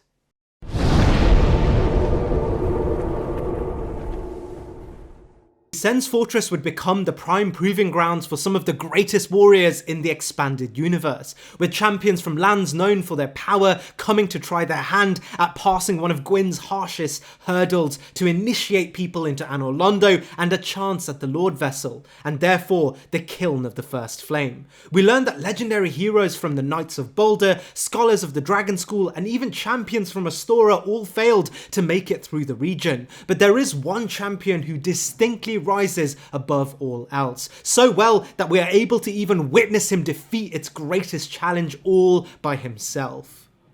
Tarkus comes from a tradition of knights in Berenice known specifically for their strength and towering figures, but as goes the description of the Black Iron set, Tarkus rose even greater than his peers, able to wield the heavy armour with even greater ease. The description of the greatsword gives us further insight into how distinctly powerful Tarkus was, as it describes the weapon as popularised by the Knights of Berenice, but specifically by Tarkus, indicating that Tarkus may be the prime blueprint that the Knights of Berenice drew inspiration from. It's therefore likely that Tarkus himself was more so a general and the master of the Berenice style of combat. The greatsword reads a favourite of the Knights of Berenice, known for their heavy armour and Black Iron Tarkus, drawing close attention to the idea that the Berenice knightly tradition owes its popularity to Tarkus by name. Using this prowess, he alone amongst his companions would overcome the Iron Golem. We know he is not aided by other Knights of Berenice, as the crestfallen merchant grants us the insight that the Berenice approached the challenges of Sen's Fortress on their own despite coming as a company. Rarely do I draw attention to gameplay, but there is an exception for Tarkus here though, as for him I believe the gameplay was distinctly made to convey the power Tarkus had in overcoming the Iron Golem, as he is 99% of the time able to single-handedly defeat the Iron Golem alone. We know Tarkus would go on to Anor Londo and attempt an audience with Guinevere, but in what is likely the most anticlimactic event in the entire game, he would fall off the rafters in Anor Londo, dying to what is likely the Painting Guardians and the environment. This alone leaves us with the question of how likely was Tarkus to get through Anor Londo, a challenge a majority of characters in Lordran could only dream of doing. While this is pure speculation at this point from the descriptions of his items and recorded actions, it wouldn't be a stretch to assume, if not for a weakness to the intricate movements required on Anor Londo's rafters, he would have at least made it to Ornstein and Smaug on his own volition, and this on top of overcoming the Iron Golem consolidates his position quite high on this list. However, it's true that Tarkus remains one of those characters that have their potential cut abruptly short.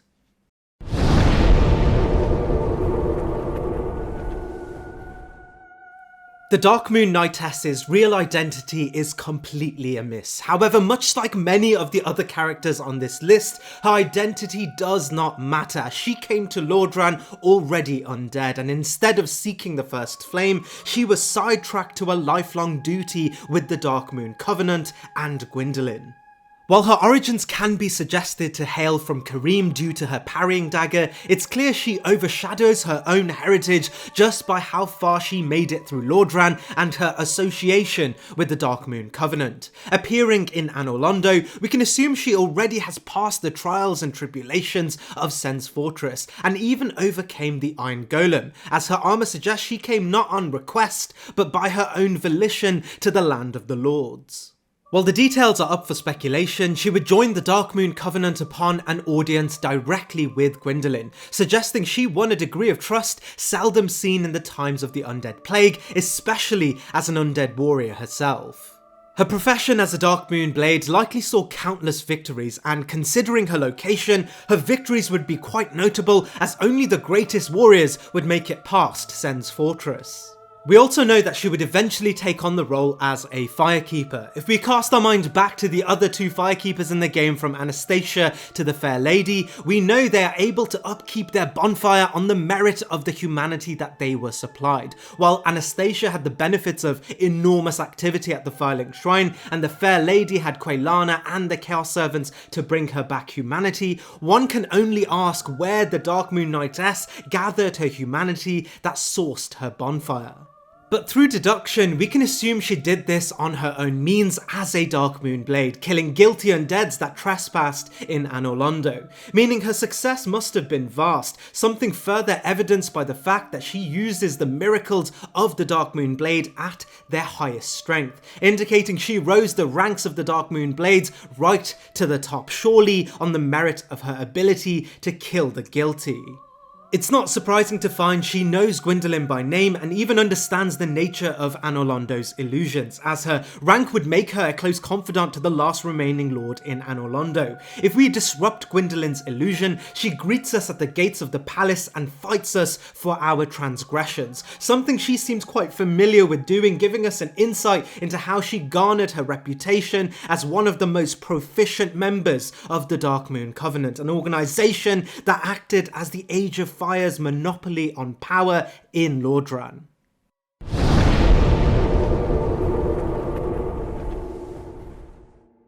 Marvellous Chester hosts a very unique place on this list, as he's not an undead seeking to fulfill Gwyn's prophecy, nor is he even related to that prophecy or the events of Lordran at all. Our first encounter with Marvellous Chester is just before our battle with Artorias. We learn, much like us, he has been dragged into the past by Manus. His armour is described as exquisitely made, and his crossbow as originating from Karim. His origins are not that easy to place, as all of the reference points for Karim in the game show a vastly different cultural attire. A great video by Zully the Witch demonstrates that although Chester seems to be a nod towards Bloodborne and therefore perhaps being dragged from Yharnam into Dark Souls, it's an unlikely theory as both universes are entirely different and non-adjacent.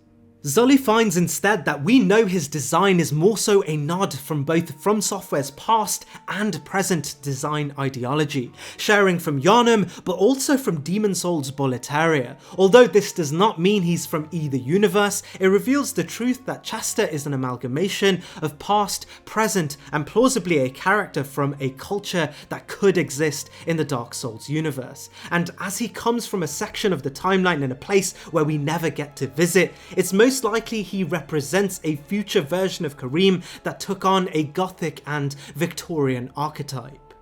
We also learn he took the same route through the Sanctuary as we did, even speaking to Elizabeth, and encounter both Elizabeth and Chester reference. This alone means nothing, but considering it's a necessity to defeat the Sanctuary Guardians in order to reach the Royal Woods, assume that you and Chester may not be the only ones grabbed by Manus, but both of you were the only ones able to overcome the Sanctuary Guardian. And considering the Sanctuary Guardian are Chimera demons by law, and likely recruited by Gwyn after their decisive victory against the Chaos Flame and Izalith, there is a degree of power we have to assume Chester has even by just being here.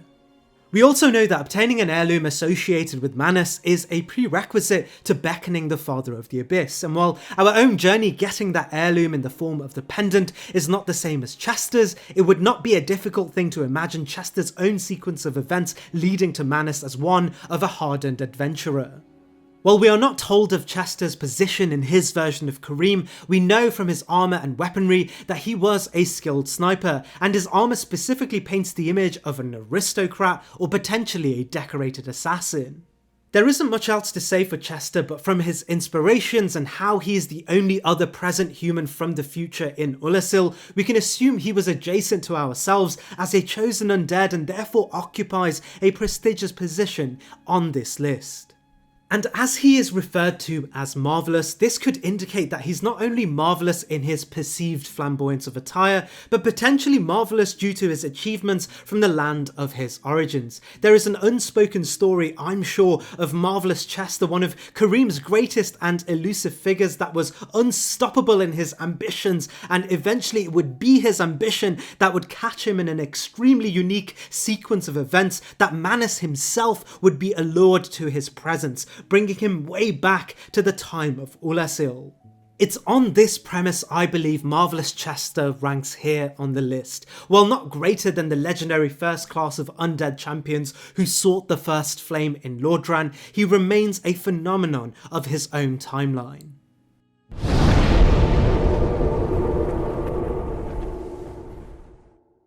Lautrec's story, outside of all other entries, gives us the context for an incredibly influential but often overlooked region in the game, Karim. While there was a slight mention of Karim in the previous entry, Karim, even during the time of Lordran and Dark Souls 1, operated very differently to the other regions in the game, as it appears they have no strong affiliation or connection to the Age of Fire. On the contrary, places like Thorolund and Astora revere the Age of Fire and Gwyn, modelling their traditions off of this reverence, while Karim is never told specifically to be anti-theistic in this regard. We learn from Oswald and Lautrec that Karim had a diversity of religious beliefs, often giving home to those who worship the gods in opposition to the Age of Fire or had since left Gwyn's bureaucracy, such as Goddess Velka, but more importantly for this entry, Goddess Fina. Fina is spoken little of, but it's indicated she was once a member of Gwyn's bureaucracy, not dissimilar to Allfather Lloyd and Gwyn's direct children. But after the events of Gwyn's sacrifice and the mass exile of Anor Londo, she would renounce her affection to Gwyn and continue her work independently elsewhere. While others such as Allfather Lloyd would leave Anor Londo but remain faithful to Gwyn's Age of Fire, we know other gods such as Velka would renounce their faith in Gwyn, likely on the back of learning of his subversion of the natural cycle of the world and his consistent oppressive streak against humanity. Velka is notably told to have left for this reason, as we'll discuss in Oswald's entry, but Fina is never told to have left for any specific reason. It's not surprising therefore that all descriptions of Fina are referred to as fickle, which of course describes an unreliable and consistently changing character. We also know that Fina is often referred to as favourous, embracing and protective, which may allude to what her original role was as a god in Anor Londo during the time of Gwyn's reign. This alone opens up the story as to why she may have left Anor Londo and the Age of Fire's favour, as she may have been the goddess of love and protection over all of the Age of Fire's denizens, and upon Gwyn's subversion of nature and the creation of the Dark Sign to bind humanity to preserving an age inherently oppressive to their own, she, through her love for lesser beings, detested Gwyn's actions. And while it's not clear if Fina would retreat to Karim, it's not surprising that a section of Karim would revere her as a satellite god, and Lautrec may have been the most devoted of these followers. We learn from the description of the Armour of Favour from both Dark Souls 1 and 3 that he modelled the armour to replicate Fina's embrace, her arms protecting and coddling him. His entire armour set and ring indicate his affection to Fina to be boundless, and there's reason to believe Fina acknowledged Lautrec's affection as his ring symbolises her reciprocation. We learn from the shoutout that Lautrec was also a very talented warrior. The shoutout tells us requires great skill to wield, while the parrying dagger gives us insight that he followed the knightly traditions of Karim to at least the standard they were infamous for. However, our true insight into how powerful Lautrec was is if we follow his story to the final stage. Lautrec, with a blind faith to Fina, is exacting vengeance to the Age of Fire's bureaucracy on behalf of Fina, conspiring to kill one of the most important firekeepers in the game as a means to stop other undead champions from fulfilling and extending Gwyn's influence and prophecy on the world. While we know he is responsible for Anastasia's death, it tells us little of his strength and more so about his intentions, as Anastasia is no challenge at all. We do get a better understanding of his strength when we follow him all the way to Guinevere's bedchamber, where we can meet him and a group of his followers likely attempting to continue a plot against the Age of Fire and slay Guinevere and Gwyndolin. Where this takes place alone tells us Lautrec was able to overcome Sen's fortress, but also make it to the doors of one of Anor Londo's greatest challenges. While we are not told specifically if Lautrec would have been able to overcome Ornstein and Smaug, their success thus far would assume he would give it a good shot. Considering Lautrec is the only character in the game to have the direct favour of Fina, it would not be surprising if he would leverage this power of the god to increase his own strength, and it is this direct blessing from Fina alongside his continued success in an incredibly ambitious plan to disrupt and exact vengeance against the Age of Fire that make Lautrec such a standout character. However, unlike say Velka, it's never indicated what power Fina truly held or the nature of her power in relation to the strength of other gods, as figures such as Velka have explicit mentions of their power, as we'll learn in Oswald's entry. On top of this, Lautrec has no specific mention of what power Fina granted him outside of an increased level of vitality and luck, something while worthy of distinction does not raise the bar far too high. There is one caveat to mention here though. When we meet Lautrec, he's trapped in what seems to be a cage managed by a six-eyed channeler. And while the channelers are very unique and powerful characters themselves, if it's true he lost to the channeler, his rank would immediately suffer. However, it may be more likely, judging by his demeanour, that he intentionally submit to the channeler as a means to fast-track himself to Anor Londo through the Duke's archives as experiment fodder, much like Big Hat Logan may have. However, just like Logan, he may have miscalculated how long they would have to wait and the possibility of being outright forgotten about. This would make sense as the hurdles Lautrec would have to overcome to get to where he is far outweigh the power of a six-eyed channeler. It's for these reasons Lautrec ranks here as a blessed servant of Fina with distinct achievements under his belt and what is likely the power to challenge Ornstein and Smaug for a chance to face Guinevere and Gwyndolin. His position alludes to victories over a variety of Anor Londo's challenges, and his motivation indicates he would have overcome Gwyndolin's Darkmoon blades too as he pushed towards Guinevere's bedchamber.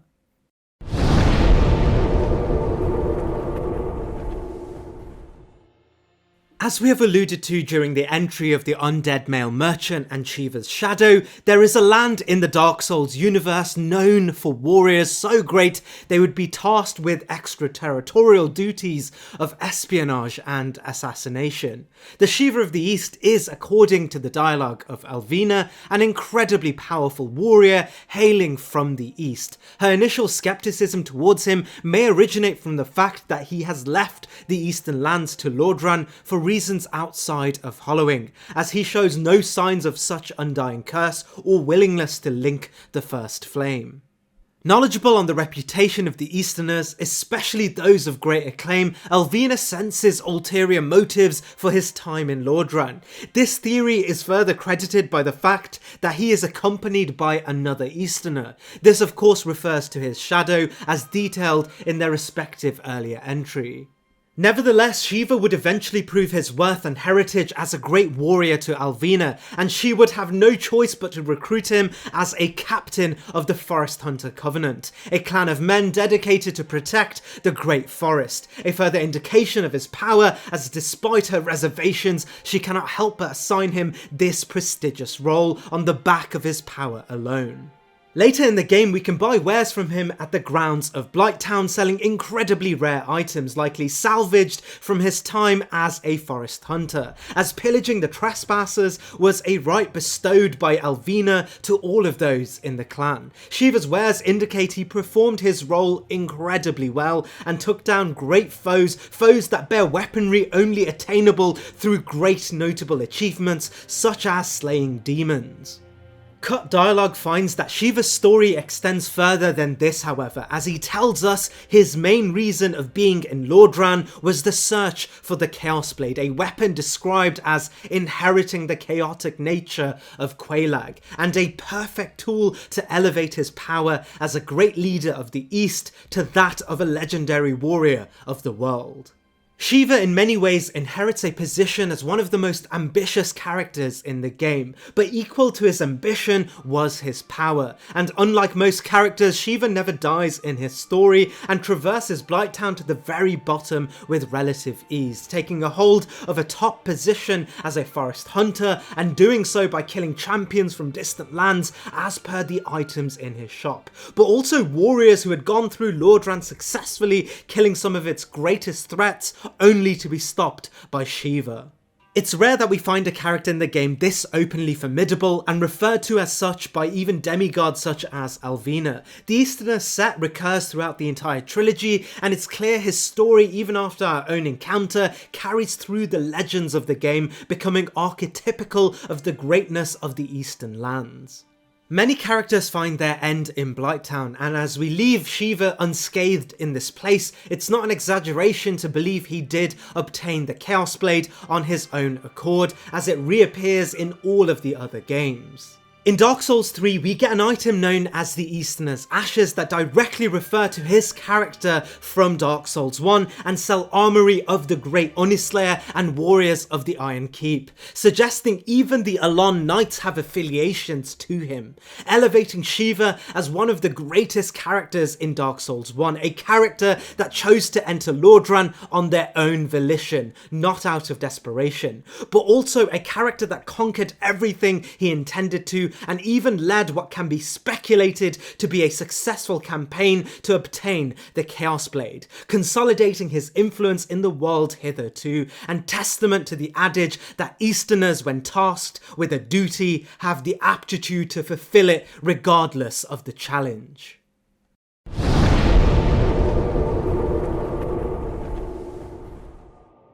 As we have already spoken about Siegmeyer, we can skip over the context of Katarina and understand Sieglinde as a character of her own merit. Sieglinde's story is entirely connected to the events associated with her father Siegmeyer, hailing from the same area and culture of knights. While the context of Sieglinde is based purely on her father, it's through her father's actions that we can learn a lot about how powerful Sieglinde was. We learn that on Siegmeyer's journey to Sen's Fortress, Sieglinde followed her father. However, unlike her father, Sieglinde is an immensely powerful warrior. Our first insight into this is when we officially meet her for the first time. If we've braved Anor Londo and ventured into the Duke's archives, we can free Sieglinde from a special crystal golem deep in the archives. While seemingly a trivial encounter, this does give us a huge deal of context. From this, we know Sieglinde, unlike her father, was able to get to Anor Londo and even the Duke's archives on her own merits. This would suggest that Sieglinde knew her father was going to try to get through Sen's Fortress and on her own volition proceeded to the proving grounds and proved her worth all on her own and was eventually granted access to Anor Londo. Always on the heels of her father, it appears she either came too early or too late to Anor Londo, and her journey would have her not only defeat Sen's Fortress, but pass through Anor Londo all the way to the all-elusive Duke's archives. The crestfallen merchant tells us even legendary warriors were unable to pass through Sen's Fortress, and Sieglinde, with all her humility, does so without even a mention of the events, immediately placing her amongst the ranks of the others who too passed Sen's Fortress. Upon saving her, she details her purpose in Lordran, not as a hollow-seeking absolution, rather a worried daughter looking to save her father. Eventually, after aiding Siegmeyer, he, likely due to his bruised ego and pride from the events of our actions, eventually loses the will to continue and goes hollow in the Ash Lake. It's here that Sieglinde finally catches up to him, only to find a husk of her father, striking him down with relative ease. Sieglinde, unlike her father, is never told to have struggled with her journey through Lordran. She never shows hollowing or the crestfallen effect it seems to have on a majority of those who come to Lordran. And once we meet her for a final time in Ash Lake, she even grants us a Titanite slab, suggesting it serves her no more purpose. The Titanite slab are ancient relics directly associated to the gods and an incredibly scarce resource in the game, often requiring the player to overcome an incredibly challenging task, often associated to the power of everlasting dragons themselves, something we can assume Sieglinde had done in getting to where she is right now, and as she leaves Lordran, she does not require it anymore. This alone shoots Sieglinde even further up in the ranks as the single only character in the entire game to have possessed such an artifact she did not bring with her, rather obtained in Lordran and left it there on her departure. It's for these reasons Sieglinde, the image of humility, reigns as one of the greatest characters in the entire game, and it's her spirit that manifests itself in Dark Souls 3 with Sigurd, and she likely represented the power of Katarina associated with this long-lasting spirit and consistent victories.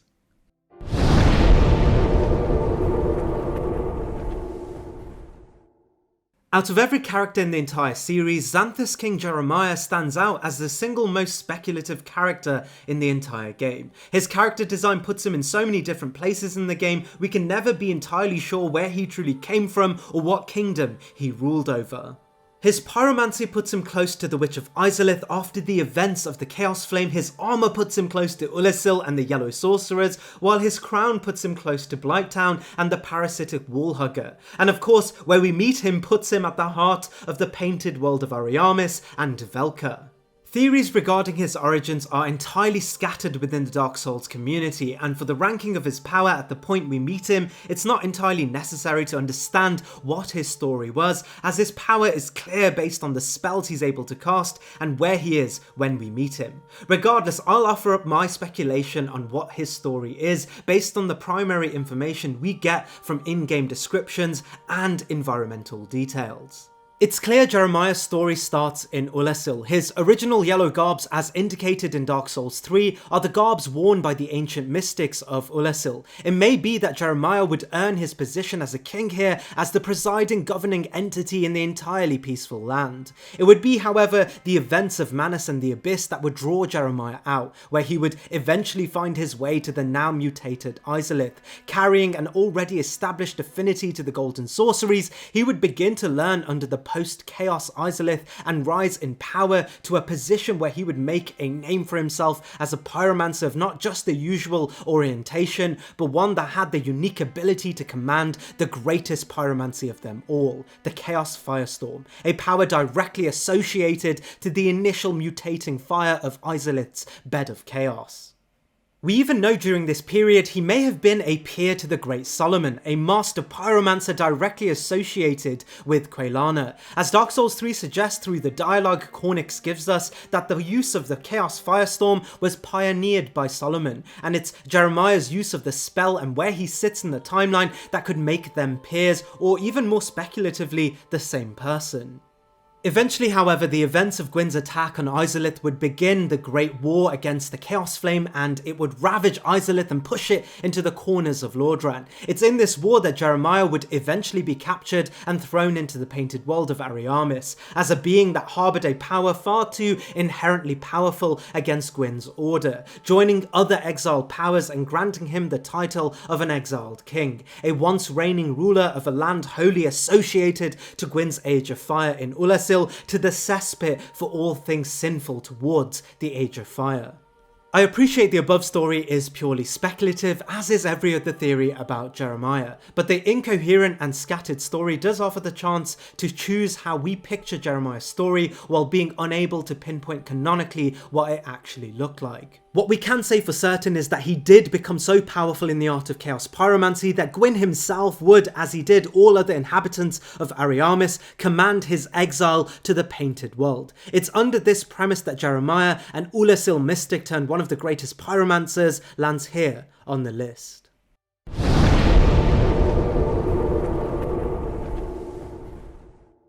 Donal of Xena plays a very distinct role in the game, and many first playthroughs may miss his entire story arc completely. If he is found, he acts as one of the best vendors in the entire game, selling the armour of bosses you specifically have been able to overcome. While his story, or even the story of the land of Xena, is mostly unknown, his armoury and wares paint a picture of a very complex and in-depth character. The land of Xena is only ever spoken of through the adventurer's armor set and the character creations menu, describing the land as both ancient and a place renowned for merchants and wisdom. Donal clearly takes on the mercantile tradition in Lordran, but his character is more than just a travelling vendor. His armour has two types of assertions on Donal's traits, presumptive and assertive. The presumptive traits are characterised by the believed to be prefix, while the assertive traits are characterised by the symbolised prefix.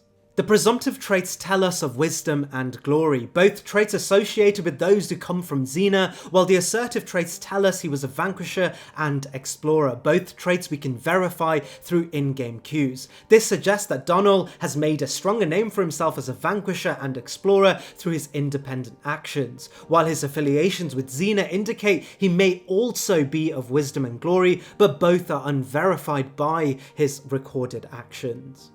Miyazaki in his design work interview outright described Xena as a trickster, suggesting he uses the veil of his heritage in Xena to occupy a very different character in Lordran, a character that likely takes advantage of this presumed archetype. Xena's assertive traits of vanquisher and explorer immediately put him as an outlier in the world of the characters in Dark Souls 1. Most inhabitants of the region are closer to the crestfallen and lost of ambition, unable to carry on. However, Xena maintains a cheerful attitude through his entire storyline and is able to follow us throughout the entire game, as indicated by the wares he is able to sell to us right after our victories. Wares that even stretch to the DLC area where we travel back in time.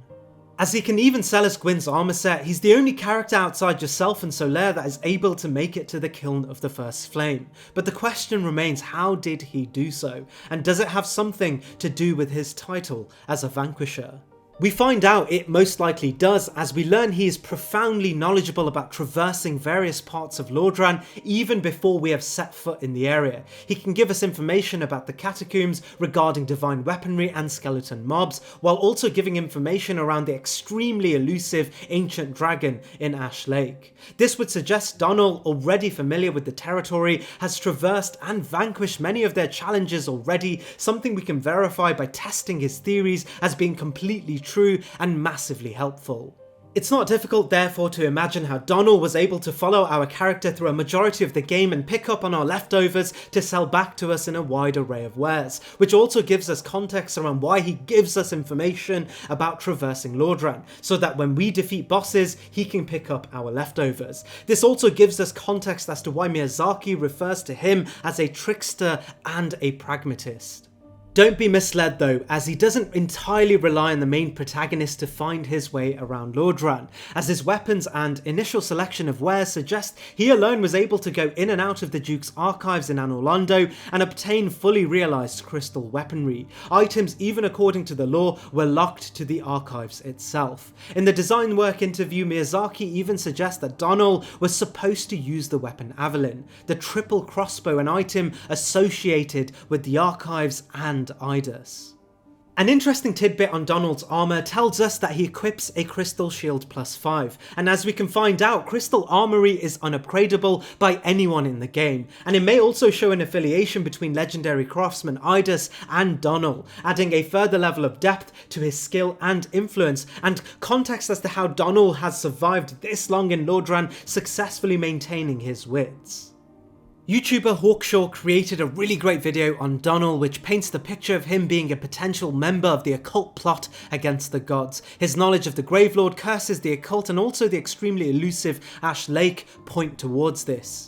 We learned this plot was a rebellion uprising led by Havel to bring Seath's immoral institution down. While Donal may have joined Havel's posse with the potential of treasure rather than justice, he may have just as well been flipped by Seath with the promise of Crystal Armoury, and no ordinary kind either, upgraded Crystal Armoury, explaining his possession of the one-of-a-kind shield. In return, Donal would aid the gods in overturning the rebellion from within, solidifying his position as a vanquisher and a character of great strength.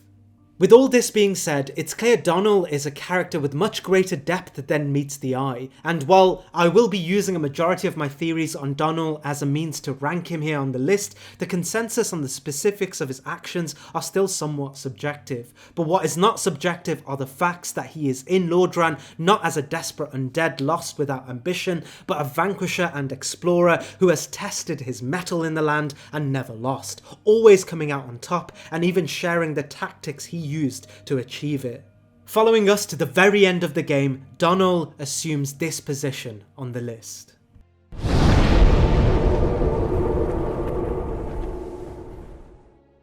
Wielding one of my favourite armour sets from the entirety of Dark Souls 1, Paladin Leroy is a truly unique character in the first instalment of the game. While we're not specifically told what part of the world he reigns from, we know he was deeply affiliated with the Way of the White Covenant, a covenant we know originates from Anor Londo and All-Father Lloyd that would eventually find a home in Thoroland. Interestingly, when it comes to the timeline, Leroy is suggested to be one of the first beings in the entire game to become hollow, and may even be the first to venture into Lordran to seek absolution through the rite of kindling the first flame. As we have mentioned, Thoroland was the holiest land outside of Anor Londo, as Allfather Lloyd, the figurehead for preserving Gwyn's theocracy, governed the territory. It's not surprising therefore to see that on finding out Leroy was undead, he would be given no choice but to venture into Lordran to further Gwyn's will. While we don't know what kind of man Leroy was before becoming undead, there are clues that he was already both an incredibly spiritual figure, but also inhumanely strong. For the Way of the White, this may have seemed like a perfect turn of events, and Leroy's transformation as almost miraculous. The Way of White would construct Leroy's armour and weaponry as supremely divine and built for Leroy's inhuman strength, casting it as a beacon of power against the dark, not only to vanquish the trials of darkness in Lordran, but also stave off his own impending hollowing. The pieces of armour known as Granton Sanctus, just like Leroy's divine mission, would be given legendary status as described by the Paladin set, reiterating their inherent power and a projection of the power of Thoroland. Leroy was going to represent the Way of the White, and his armour had to resemble the force the region commanded. But what of Leroy's successes? Well, there are snippets of history we can see through our encounters with Leroy's phantoms in the game. In our first encounter, Leroy aids us against the catacombs and defeating Pinwheel. Well, seemingly a novel victory, if you cast your mind back to the boss ranked video, we know that Pinwheel was no pushover, as Pinwheel had stolen and empowered himself with a great aspect of one of the most powerful entities in the game, the primordial Lord, Nito. In this, we know that Paladin Leroy was able to, on his own, just as Tarkus had, overcome one of Lordran's greatest challenges. However, would eventually fall short at the feet of Gravelord Nito. We know this is the case, as if we kill Leroy's phantom, we can find his armour in Nito's boss encounter room. But regardless of dying to Nito, we know that Leroy would have had to have already obtained the Lord Vessel, which would require defeating Sans Fortress, taking on Anor Londo, and winning the affection of Guinevere all by himself to challenge one of these primordial lords. This would even explain why his phantom invades the player if we've obtained the Lord Vessel, as we all know only one undead champion can take Gwyn's mantle. On the premise that he alone is found dead in Nito's chamber places him far beyond most of the other characters in the game, and he may be even more so than Tarkus, the closest thing to capturing the 4 Lord Souls and taking on Gwyn's mantle. This wouldn't be surprising either, as his descriptions relate him to a being of legend, the first true undead champion and the representation of Allfather Lloyd's power, a symbol of the holy raging against the dark, much as his aesthetic successor in Dark Souls 2 would.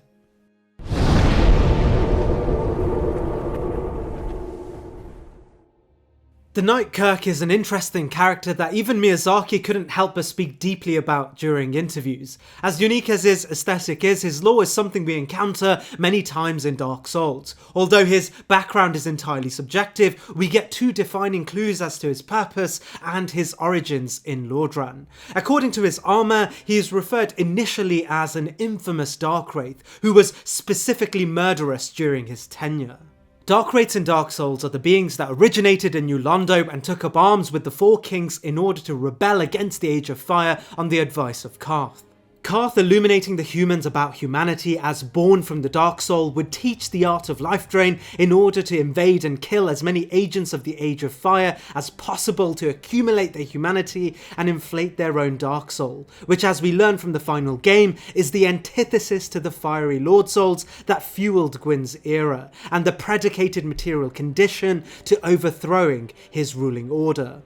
The 4 kings in New Londo would grow so powerful that Gwyn himself would act in his most brutal way ever, and drown the entirety of New Londo, killing millions of inhabitants as collateral, just to seal away a threat so powerful it challenged Gwyn's rule even during his prime. While a majority of the strength can be credited to the 4 kings themselves, as they were gifted a portion of Gwyn's soul and therefore a true-to-form power from within, the Darkwraiths also projected the 4 kings' influence onto the wider world. We learn Dark Wraiths never truly were fully taken away by Gwyn's initial actions, and their legacy exists throughout the game all the way to the final installment. Their vicious and cut dialogue assumes that they were an incredibly powerful force, worthy of praise even if just one of their agents were taken on by the player. In the final installment, an entire covenant and even a champion of fire was initially dutied with battling the Abyss and subsequently the Dark Wraiths, indicating their power, even absence of their initial kings, remained substantial enough to develop a significant threat in the order of the world. On top of this, Kirk was not just an ordinary warrior of this already exclusive and powerful group of humans. We learn his power would have been monumental even on its own and comparatively to his colleagues. After the events of New Londo's ruin, Dark Wraiths would scatter across the earth and a major section of them would go on to develop Londor, a kingdom of men and hollows inspired by Karth that, dependent on what ending you chose, seemingly overcome the Age of Fire and commence the Age of Hollows. Unlike them, however, Kirk would find new meaning to his life after the events of New Londo. Acknowledging his profound and unstoppable ability to invade and defeat others, he would focus his talents on a different cause of the same premise: to help the helpless, an extension of what grounds the philosophy of the Dark Wraiths. However, instead of helping the oppressed humans undo the oppressive shackles of the Age of Fire, he helped to ease the pain of another specific victim of Gwyn's oppressive streak, the Fair Lady of Izalith. As we have already discussed, the Fair Lady was the consequences of Izalith's desperate attempt at preserving Gwyn's Age of Fire, which backfired and mutated her own daughters, the Fair Lady being one of the most unfortunate of those victims. Gwyn would go on to decimate Izalith's domain in an almost genocidal campaign that would confine them to a corner of the world. In this corner, the Fair Lady represented the silent plea of this new demon race, something that demonstrated the demons, much like any other beings, are a race that sought to build a home for themselves, but were unfairly maligned as antithetical to Gwyn's Age of Fire. Kirk, taking his prowess, would dedicate his life to alleviating the suffering of the Fair Lady and continue bringing her humanity in order to sustain her. His success is incredibly clear as he effortlessly traverses the entirety of Lordran, not only surviving but defeating others who would make it that far too. So well was his actions, it may be the reason the Fair Lady continues living despite Quelaag's death. Unlike most characters, Kirk makes it through the events of the first, second and even the third game. Pragmatic in his use of abilities, he would go on to continue helping other helpless characters so well that he's present in the final installment of the series, known to us in Dark Souls 3 as Longfinger Kirk, a member of tortured Rosaria's elite group of warriors. His Longfinger prefix indicates he not only served her, but yet again, just as he did for the Dark Wraiths, achieved the highest ranking position in the Covenant. In this, Kirk's story is one that deserves its own adaptation. You can just imagine his story as an unbeaten lone shadow carrying the Dark Wraith tradition to all facets of influential covenants, acting as their dominant arm so long as their goals aligned with his own. And it's in this that Kirk, Longfinger Kirk the infamous Dark Wraith, solidifies a legendary position on this list.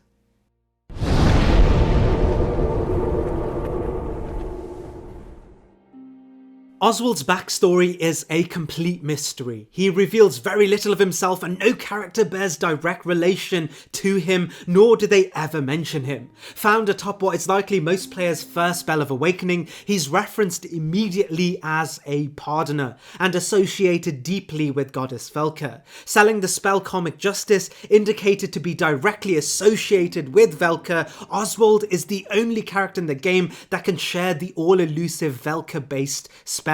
It's therefore important to first understand Velka before making an assumption on the power of Oswald, who of course is a clear practitioner of Velka's power in Lordran.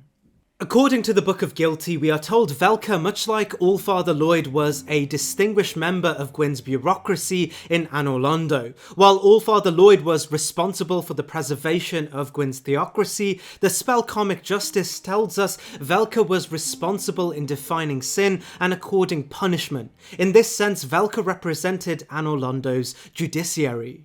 Naturally, her role as the crown member of the judiciary would bring her into close proximity with the Blades of the Darkmoon, and it may be Velka's influence that purposed many of the Darkmoon Covenant spells, which would explain their iconic purple hue. The Blades of the Darkmoon were the executive wing of Anor Londo. They acted as the institution's monopoly of power. In a similar sense, while Velka represented the courts and legislature, Gwyndolin represented the police and armed forces. It's therefore not surprising to see the parallels between Velka and the Darkmoon Covenant, as they were both symbiotic during their heyday in Anor Londo.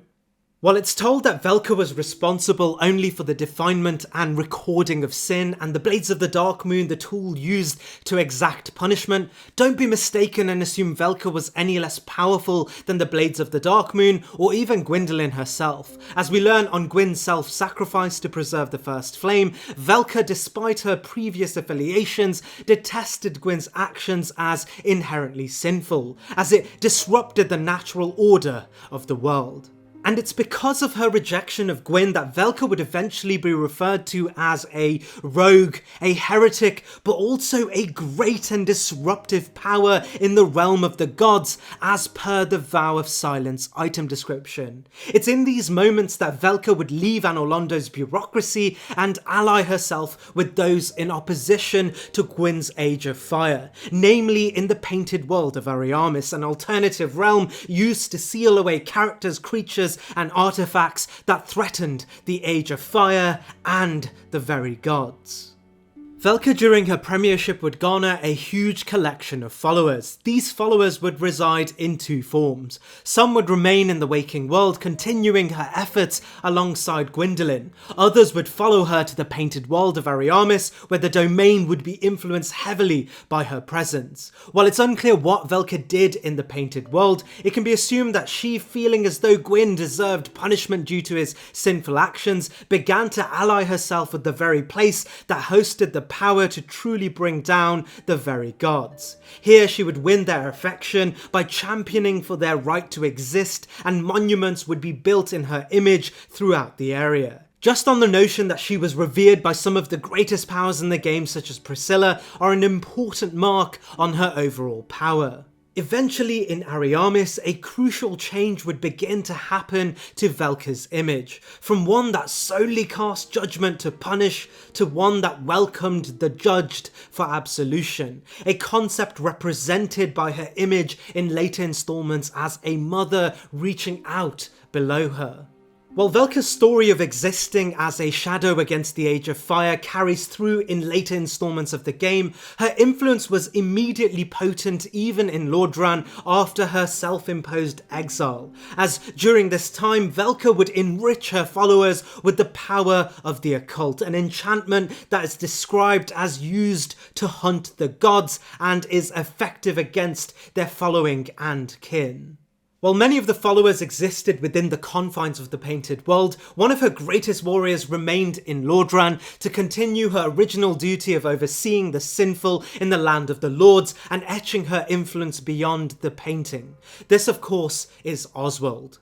While initially Oswald seems nothing more than a cleric, once attacked he reveals his true position in Velka's Covenant. Wielding Velka's rapier and casting miracles directly associated with Velka, he is the most proficient representation of Velka's power still in the game. Velka's rapier tells us a symbolic powerful thrusting sword used by the Pardoner serving Velka, goddess of sin.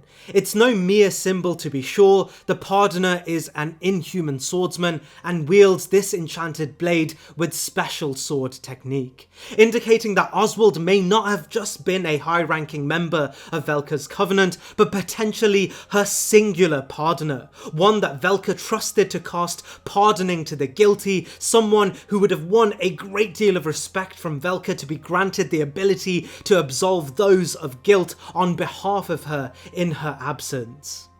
It's not surprising too that Oswald is referred to as an inhuman swordsman, as affiliation with contemporary Velka bear mutating effects, likely birthed from her association to the occult, and it wouldn't be a stretch to assume Oswald would also bear a great deal of power associated to the occult just by proximity, which of course is a monumental force that was powerful enough to potentially dethrone the very gods, even during their height. We learn in later installments the three sisters of Londor and the Sable Church in Dark Souls 3 would use her influence to challenge the gods to great effect, even influencing an ending where Londor would begin an Age of Hollows, toppling the prevailing powers. Despite Oswald's fight being lackluster in the game, by the lore he is the representation of Velka's new image of a rogue goddess that bare the power to topple the very gods. Casting Velka's miracles and bringing her occult influence to Lordran, Oswald in many ways is the prototype of the power of the Sable Church, and as miracles are the stories of great beings, his close affiliation with Velka herself would suggest he alone was the closest regular character that could project the true power of Velka in his own arsenal. However, he's brought down by no tangible comparisons able to be made about his power. It's never alluded to as to any notable victories, and while we can assume he would be responsible for reproducing Velka's power in later installments of the game, and therefore the influence of Velka's miracles in those games attributable to his power, we can't say for certain that there weren't other champions of Velka that came before or after him in the timeline that influenced this too.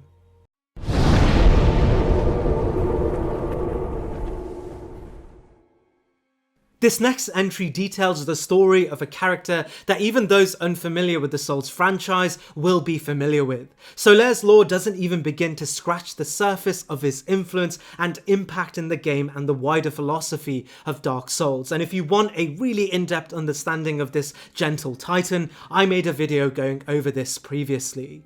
Solaire's in-game lore starts with Astora. While I won't bore you with another entry detailing the story of Astora, what is to be said here is that he encapsulated Astora's affinity to not only the gods, but specifically Gwyn himself.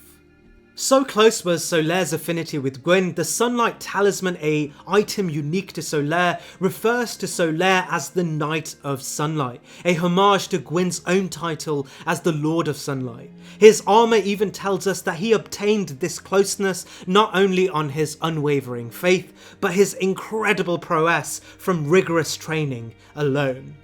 We are constantly told that Solaire had no particular powers, and his achievements were obtained not on the merit of enchantments and armoury, but pure talent as a knight. With that being said, what exactly are Solaire's achievements?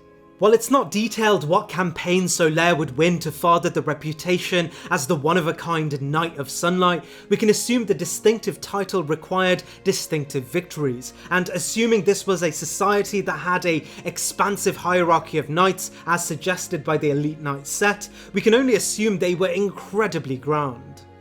Something that may allude to his status are his rank and affiliation with the Warriors of Sunlight Covenant. Seemingly the sole practitioner of this covenant in Lordran, we learn in later entries that this was the covenant affiliated with Gwyn's lost son, the Nameless King. And it's not surprising that Solaire would find an affinity with the Lost Covenant, as we learn Gwyn's sunlight powers were solely inherited by the Nameless King, and on Gwyn's sacrifice to the First Flame, the Nameless King is the only other being in the game able to conjure the true sunlight that brought down the legendary archdragons and gave birth to the Age of Fire.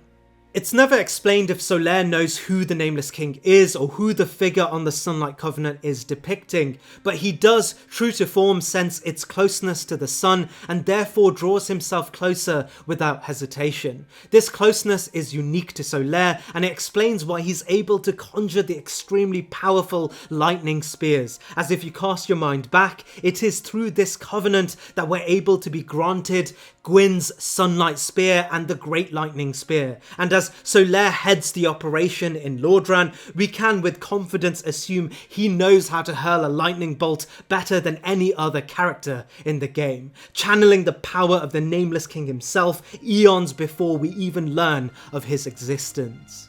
Solaire, armed with incredible physical capabilities but also an affinity to Gwyn's lightning unseen in the entirety of the game, wins his battles alongside the chosen undead throughout the entire game. He's the most summonable character in the entire game, from the Bell Gargoyles, the Depths with the Gaping Dragon, Anor Londo with Ornstein and Smaug, the Dark Moon Tomb, Centipede boss in Izalith, and even before the fight with Gwyn himself.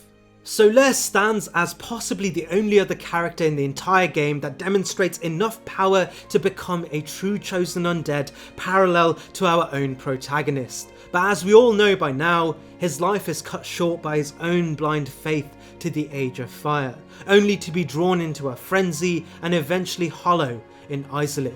But in the moments he's beside us, he stands as a parallel to the chosen undead throughout the entirety of the game.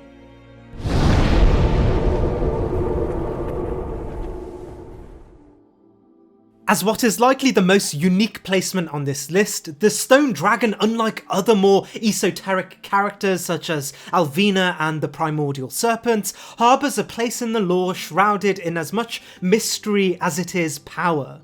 Found at the end of the secret Ash Lake, it's not surprising to see that a large section of the Souls community initially believed the Stone Dragon to be a true-to-form everlasting dragon, sharing their stony appearance and, more interestingly, what appears to be their immortality too. However, from the description of the Dragon Greatsword, a weapon obtained through directly tearing off the Stone Dragon's tail, we learn the dragon is a descendant of the ancient dragons. Considering where Dark Souls 1 finds itself in the timeline and its one-of-a-kind unique indifference to pain or damage, it's likely the Stone Dragon is the closest relative to the ancient dragons outside of Seath and Medea, who of course were true-to-life everlasting dragons of notable distinction even amongst their own race. From this we can assess the strength of the Stone Dragon as near adjacent to other dragons of a similar lineage, such as Kalameet, a dragon referred colloquially as ancient, much as the Stone Dragon is. We learn Kalameet would be so great his presence alone would threaten Anor Londo even during its height of power. Unlike Kalameet, however, it doesn't appear the Stone Dragon takes much pride in being a destructive force, rather prioritises its own solitude. Miyazaki, during his No Shokutaku interview, tells us the everlasting dragons harboured two primary traits, half living and half element, and while Kalameet as a descendant inherited the living, destructive and emotional states, the Stone Dragon took on their more elemental state, one that was closer to nature, closer to the great arch trees of old. And while this does mean the Stone Dragon himself was less destructive to the great dragon of calamity, Kalameet, it doesn't mean he bore no power at all. The Dragon Greatsword tells us through the Stone Dragon channeled a great mystical power, and much like the original everlasting dragons, there may be conditions that would cause the Stone Dragon to fight back with such mystical might. Something reinforced by a few bits of cut content where the Stone Dragon had the capacity to move and even fight. We learn its innate power was so great that the first ever Dragon Covenant would be erected under the Stone Dragon's influence. Serving the Stone Dragon under the path of the Dragon Covenant even allows the worshippers to transcend their own human form into one of a dragon hybrid. The Stone Dragon's ability to alter the nature of its worshippers furthers the context that it harboured the unique elemental distinctions of the original everlasting dragons, something we never get to see again in the franchise, outside of the ancient dragon in Dark Souls 2, which is a fitting similarity as this was Uldir's most successful experiment in bringing back a true-to-life everlasting dragon. And while we can transform into a dragon hybrid in Dark Souls 3, the stone tablet used to do this is referenced as being a direct artifact from the original stone dragon in Dark Souls 1, going full circle back to this entry. It's in this that the stone dragon symbolised the solitary attunement with nature that the original everlasting dragons had before the War of Ancients, while the unfiltered rage for vengeance later developed during the War of Ancients is represented by Kalameet. This being said, the stone dragon in many ways represents the first line of everlasting dragons that were blindsided by Gwyn's declaration of war, and as spoken of by Goff, for one of them Gwyn lost lost 5 of his own knights. It's in this that the stone dragon ranks here, outweighed only by characters believed to have either taken on everlasting dragons successfully or had the explicit capability on par with those who did.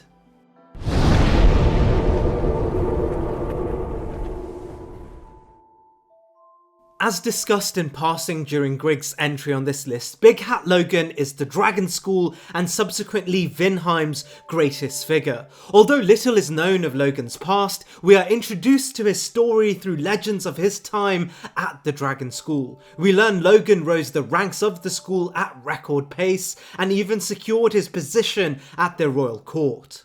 Logan achieved his success through an unmatched longing to learn for the sake of discovery. Upon graduating from an apprentice, Logan, according to the Sage Robe description, chose against even changing his attire and continued to wear his apprentice robes. The Sorcerer's Robes tells us the Sorcerers of Vinheim, upon graduation, would take pride in their newly earned Sorcerer's Robes, but Logan, uncaring for titles, did not carry on this tradition. The only change Logan would make would be to don his famous big hat, the description of which tells us famously antisocial. Logan used it to block out noise and people's stares so he could focus on his own thoughts, adding more credit to his persona as a knowledge-seeking fundamentalist. We are told Logan would learn everything the Dragon School had left to offer, and his time there would even develop the Dragon School further than any other single being in the region. Griggs tells us Logan was an accomplished scholar. The arts of sorcery would never have come this far without his contributions, indicating many of the spells we credit to the Dragon School may have Logan to thank for them too. Vinheim would go on to become one of the strongest influences in the entire trilogy, and Logan's influence is harkened back to in later installments, suggesting much of their curriculum, spells and even methodology were first asserted by Logan.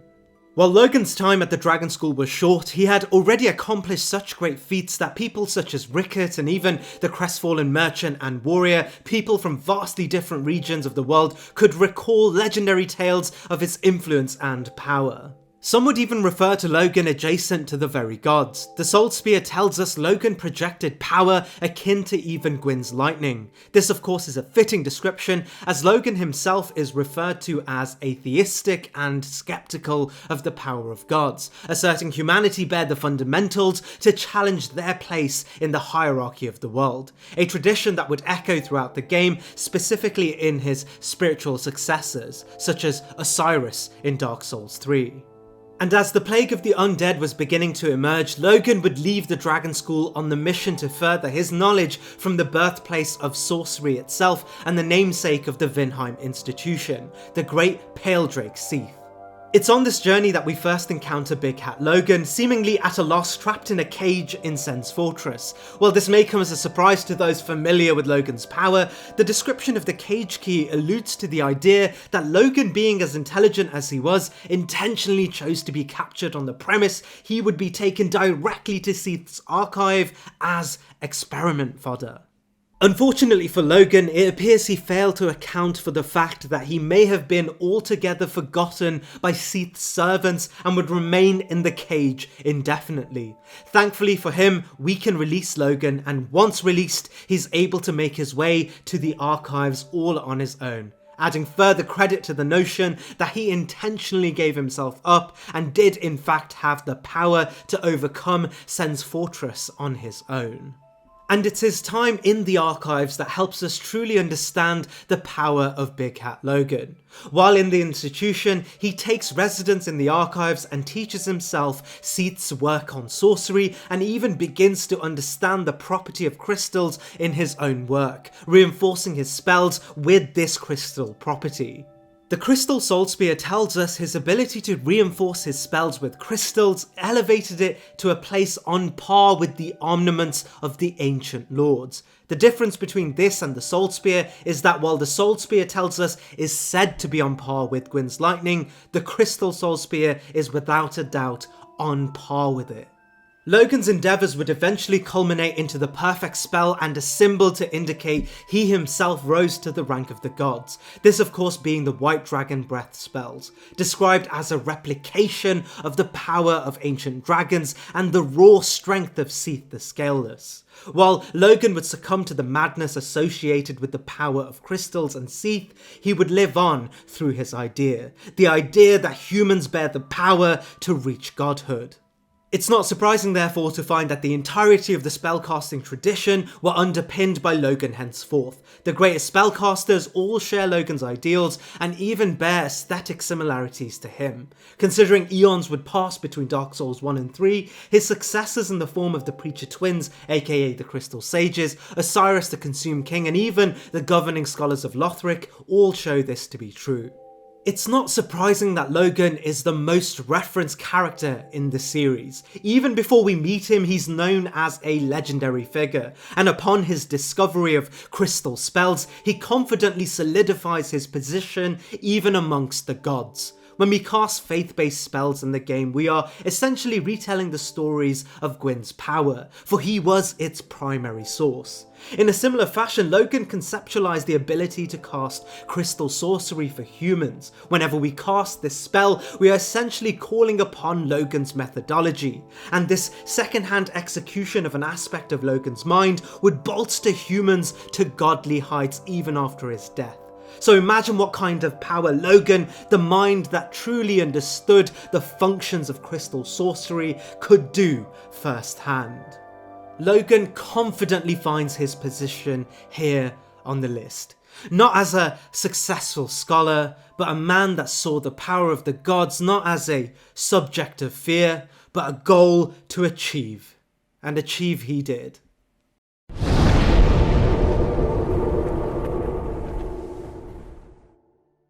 Although our encounter with Kiran in the game seems trivial at best, her lore actually paints her out to be one of Gwyn's closest and influential allies even during the height of his reign over the world and the Age of Fire. Kiran consistently implies that she is distinctly other to humans. She refers to humanity in a condescending tone, implying she's more than human. We can learn that she was once one of Gwyn's 4 knights, each individual heads of certain bureaucracies under Gwyn's monopoly of power. We know Dragonslayer Ornstein and Goth were in charge of the Dragonslayers, respective of their mode of combat. We know Artorias headed the operations around combating the Abyss, and we also know Kiran was the head of the Lord's Blades. The Lord's Blades are described as responsible for Gwyn's covert operations and assassinations. While it's suggested a majority of the Lord's Blades would climb Gwyn's ranks to consolidate their position, Kiran may instead come from a godly line of heroes dating back to the Age of Ancients itself, something similar to Artorias or Ornstein. However, in a peculiar sense, Lord's Blade Kiran gives us a juxtaposed position to, say, Prince Rickard. He is a servant of Gwyn that rejects her nepotism instead to win her own accolades. We learn from her mask that she paid certain attention to only adorning the mask of the Lord's Blades on the merit of her honourable actions, and as she wears this item when we meet her, we can assume she had indeed won this honour, despite existing during the primordial war against the ancients. This honour is alluded to in the description of the Hornet Ring, which suggests that Kiran had an extensively tenured role as an assassin, taking down Gwyn's personal enemies, immediately shooting her rank to a level adjacent to the gods themselves. While we're not told who these enemies were, we can assume from Gwyn's position as the Premier of the world that he had accumulated threats to his life on a degree somewhat adjacent to his own power.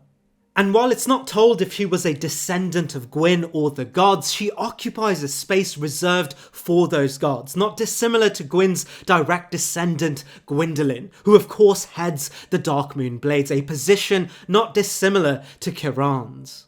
We know her fighting style too harbours a distinct format, unfamiliar to any other character already in the game. This fighting style was so potent that eons later, those associated with the royal lineage, such as the Dancer of the Boreal Valley, pay homage to it. Not only in act, but materially too, taking on the design philosophy of Kiran's weaponry, the Slicers.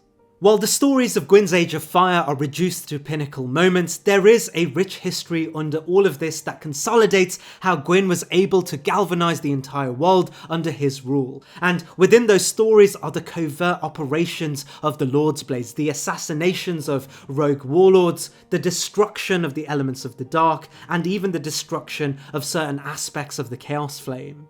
While this paints the picture of a truly powerful figure, we do however get the understanding that she was entirely unable to kill Artorias, and as such she thanks us upon his death, suggesting it was the morally correct action that she herself was unable to commit.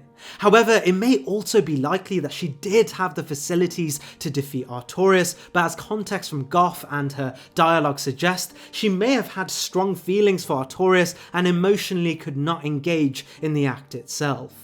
While Kiran, just on the merit of being Gwyn's personal secret agent, are enough to place her here on the list, we have to make concessions on the fact that she is not told to have specifically completed a deed powerful enough to assume she had power adjacent to the direct lineage of the Lords, the same way characters such as Quelana would, as we can witness her power in the main game, whereas Kiran has no such context, but remains true to her nature, greater than a majority of human characters in the game, with influence of her power echoing through till even the final installment of the series.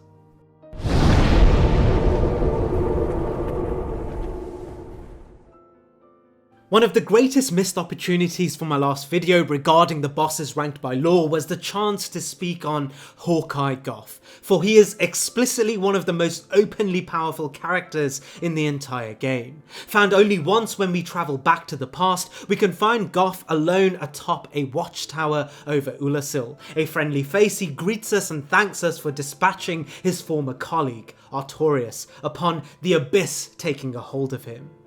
It's this connection to Artorias that begins to build the image of Hawkeye Goff. Despite his reserved humility, we get more context when we see the description of his gauntlet that tells us he adorned armour not dissimilar to the Silver Knights of Gwyn's first company, painting a picture of Goff as a knight that was there during the original siege against the ancient dragons.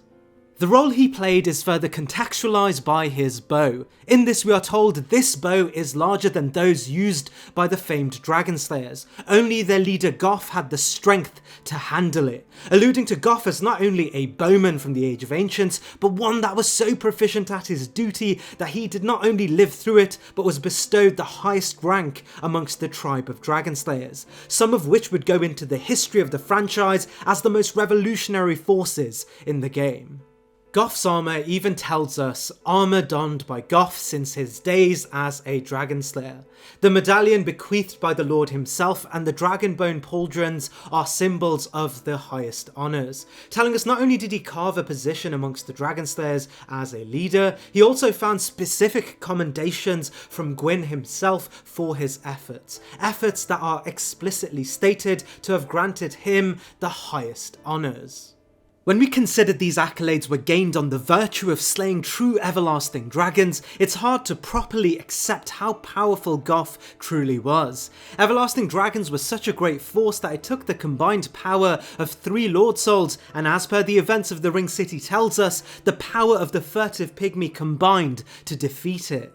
Everlasting dragons in their true form represent a power only wished upon by those in the timeline, specifically Dark Souls 2 and the events of Aldir's great experiments, that were nearly able to mimic the power of a true everlasting dragon, and we learn just the false imitation was able to conjure powers that bear control over time itself, and the existence and power of Seath and even Midir gives us a peek into what we could expect of everlasting dragons during the Age of Ancients, really contextualising the reigning power that Goff must have been.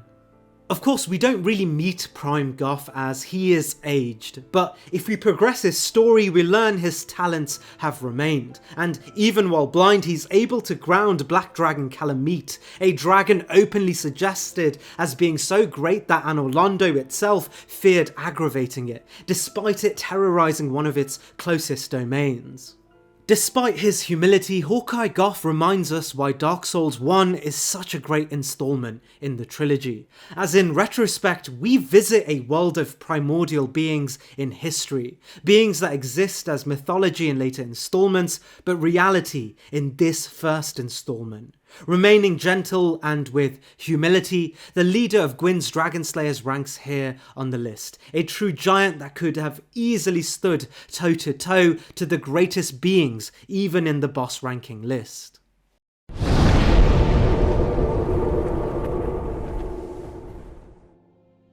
Havel is an interesting character on this list, as there will be no doubt discussion around his true identity in the game, and as his identity is related to the primordial age of ancients and the war against the ancient dragons, reconciling his historical achievements to the being we meet in the game can shift his power level to a place that could quite easily overshadow every other character in the game. So who is Havel in history and contemporary Dark Souls lore? Interestingly, we learn that much like the other godly figures that would find themselves at the height of Gwyn's bureaucracy, Havel won his stripes during the war against the everlasting dragons. Unlike others told to have been present during this conflict, Havel is outright described as a destructive force and a battlefield compatriot to none other than Gwyn, the Lord of Sunlight himself, drawing his presence adjacent to even other lords during this period. Havel would win so many decisive victories during this period that he would adorn the teeth of the everlasting dragons as his own form of weaponry in the game, and is described by his armour as having never flinched or retreated, and every battle he faced, he literally beat them to a pulp. After the Age of Ancients, Gwyn would grant Havel the authority over a covenant of cleric warriors that served him. A ring would be granted to all of Havel's knights to symbolise this position of authority. However, as we know, the world of Dark Souls is rarely ever happily ever after, as during this time Gwyn would also bring others to stations of authority such as the Four Kings, but notably for this entry, Seath the Scaleless, the archdragon traitor who was granted a portion of Gwyn's soul. Seath's royal position as an everlasting dragon likely didn't sit well with Havel to begin with, but he tolerated Seath's position of power as his loyalty still sat firmly with Gwyn. However, Seath would, as we all learn, come to abuse his position and begin a streak of unethical experiments indiscriminately across Lordran, an act that would infuriate Havel, leading to an underground initiative led by Havel with the goal to destroy Seath. A notable event during this would be Havel's creation of a spell known as Great Magic Barrier, something peculiar as it is specifically a miracle that we can learn. And as we're told, miracles are essentially retellings of stories as a means of projecting the power of a godlike being in a diluted form. And as we learn Havel himself is associated with the Great Magic Barrier spell, we know he is the primary source of this miracle, the same way Gwyn is for the Sunlight spells. Through this we learn Havel is not just human, but a godlike human, powerful enough to conjure spells of his own, so powerful the stories of his power last throughout the entirety of the series. Havel is consistently told to be Gwyn's right-hand man, and this alone proves that to be true. Unfortunately for Havel, the occult rebellion would eventually be quashed by Gwyn after being informed, or perhaps even framed by Seath. Gwyn, unable to outright kill his old friend, would eventually trap him in a tower. The Watchtower basement key tells us, the basement of the Watchtower forms a stone cell. There are rumours of a hero turned hollow who was locked away here by a dear friend, suggesting Havel was irreconcilable and Gwyn himself would subdue Havel in the basement where we find him. While there are community notes around if Havel in the basement is the one of legend, I believe he absolutely is, as he wields both the Dragon Tooth and Havel's Great Shield, both described as legendary heirlooms uniquely held by Havel. And while many other warriors would end up joining Havel's Covenant of Knights, it's only the armour he wears that states armour worn by Havel the Rock's warriors, while the weapon and shield suggest these are the specific legendary heirlooms of Havel himself. As Havel is distinctly described as hollowed, and by the estimation of his size and stature, it's likely Havel was indeed human rather than an outright god like Kiran. However, unlike Kiran, Havel is suggested time and time again to be such a decorated warrior from the Age of Ancients that he is single-handedly far beyond the power of everlasting dragons. Having never lost a fight and carrying power, Gwyn personally considered strong enough to overthrow a being with a section of his own Lord Soul. He trumps a majority of the characters in the game. Havel's story would make a huge imprint on the culture of the world, and in every installment of the series, even towards the end of the universe, his power would still be considered miraculous and his armory still adorned as legendary. And as the series progressed, we get more details around the sheer gravity of the power of the everlasting dragons, further contextualizing Havel's strength as far beyond even our initial estimations.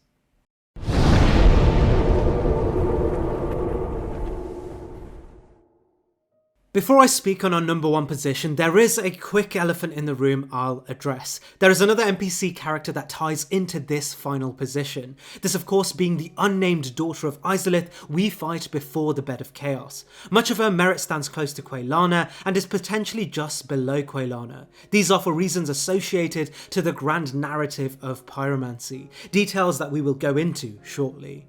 Pyromancy is much like miracles. The remnants of a Lord Soul so powerful, just projecting its essence can cause devastation. While miracles are essentially faith in the stories of Gwyn's magnificent acts during the War of Ancients, pyromancy represents the lasting vestiges of Izalith's fire sorcery. The story of fire sorcery is in many ways the first type of sorcery in the entire game, as at the height of the war against the ancient dragons, Izalith, the bearer of a primordial Lord Soul, was granted the ability to weave firestorms to help decimate the ancient dragons.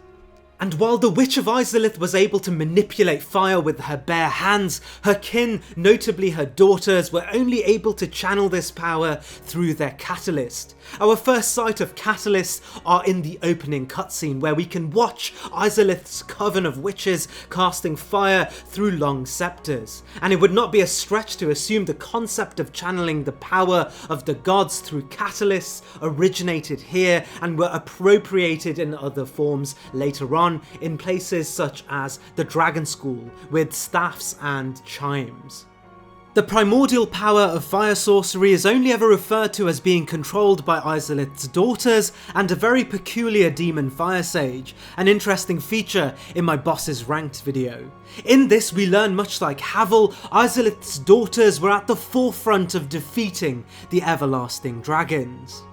However, at the zenith of the Age of the Lords and at the moment the first flame sourcing the Age's power began to dwindle, Izalith, in an attempt to recreate the first flame, would become the Bed of Chaos and subsequently birth the Chaos Flame. A crude mockery of the first flame, but a power so great it would challenge the heart of the Age of Fire's power, even during its height in Lordran.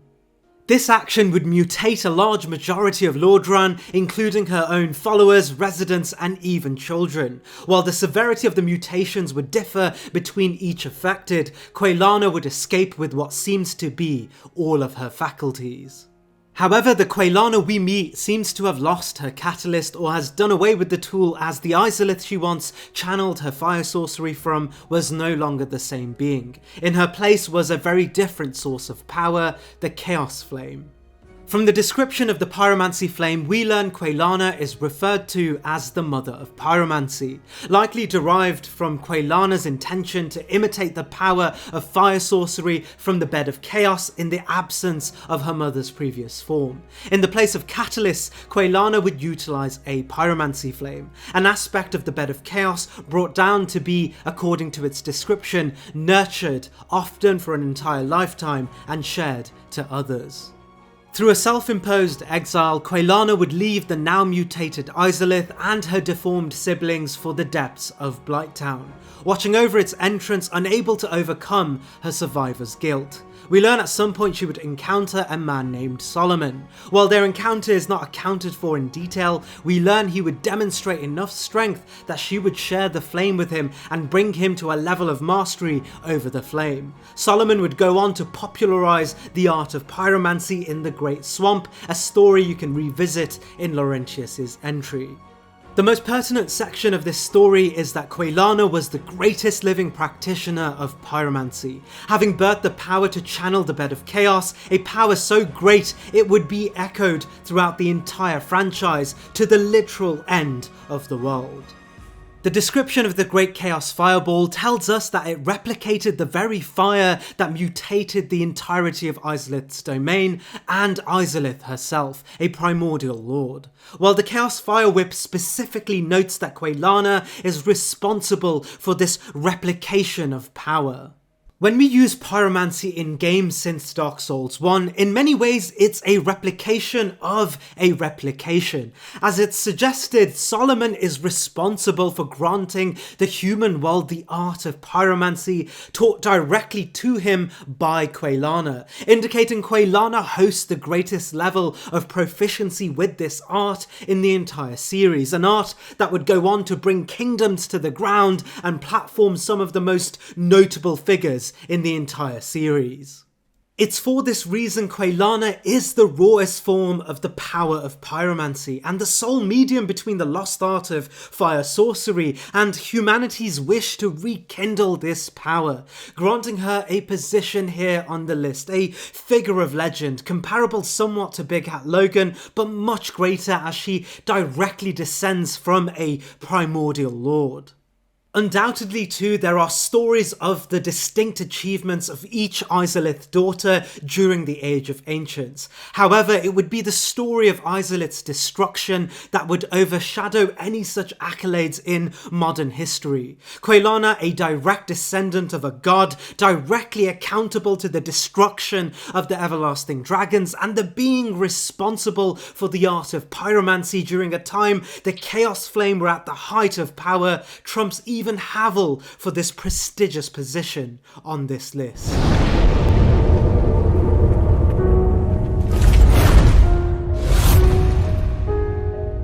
Every age, it seems, is tainted by the greed of men. Rubbish to one such as I, devoid of all worldly wants.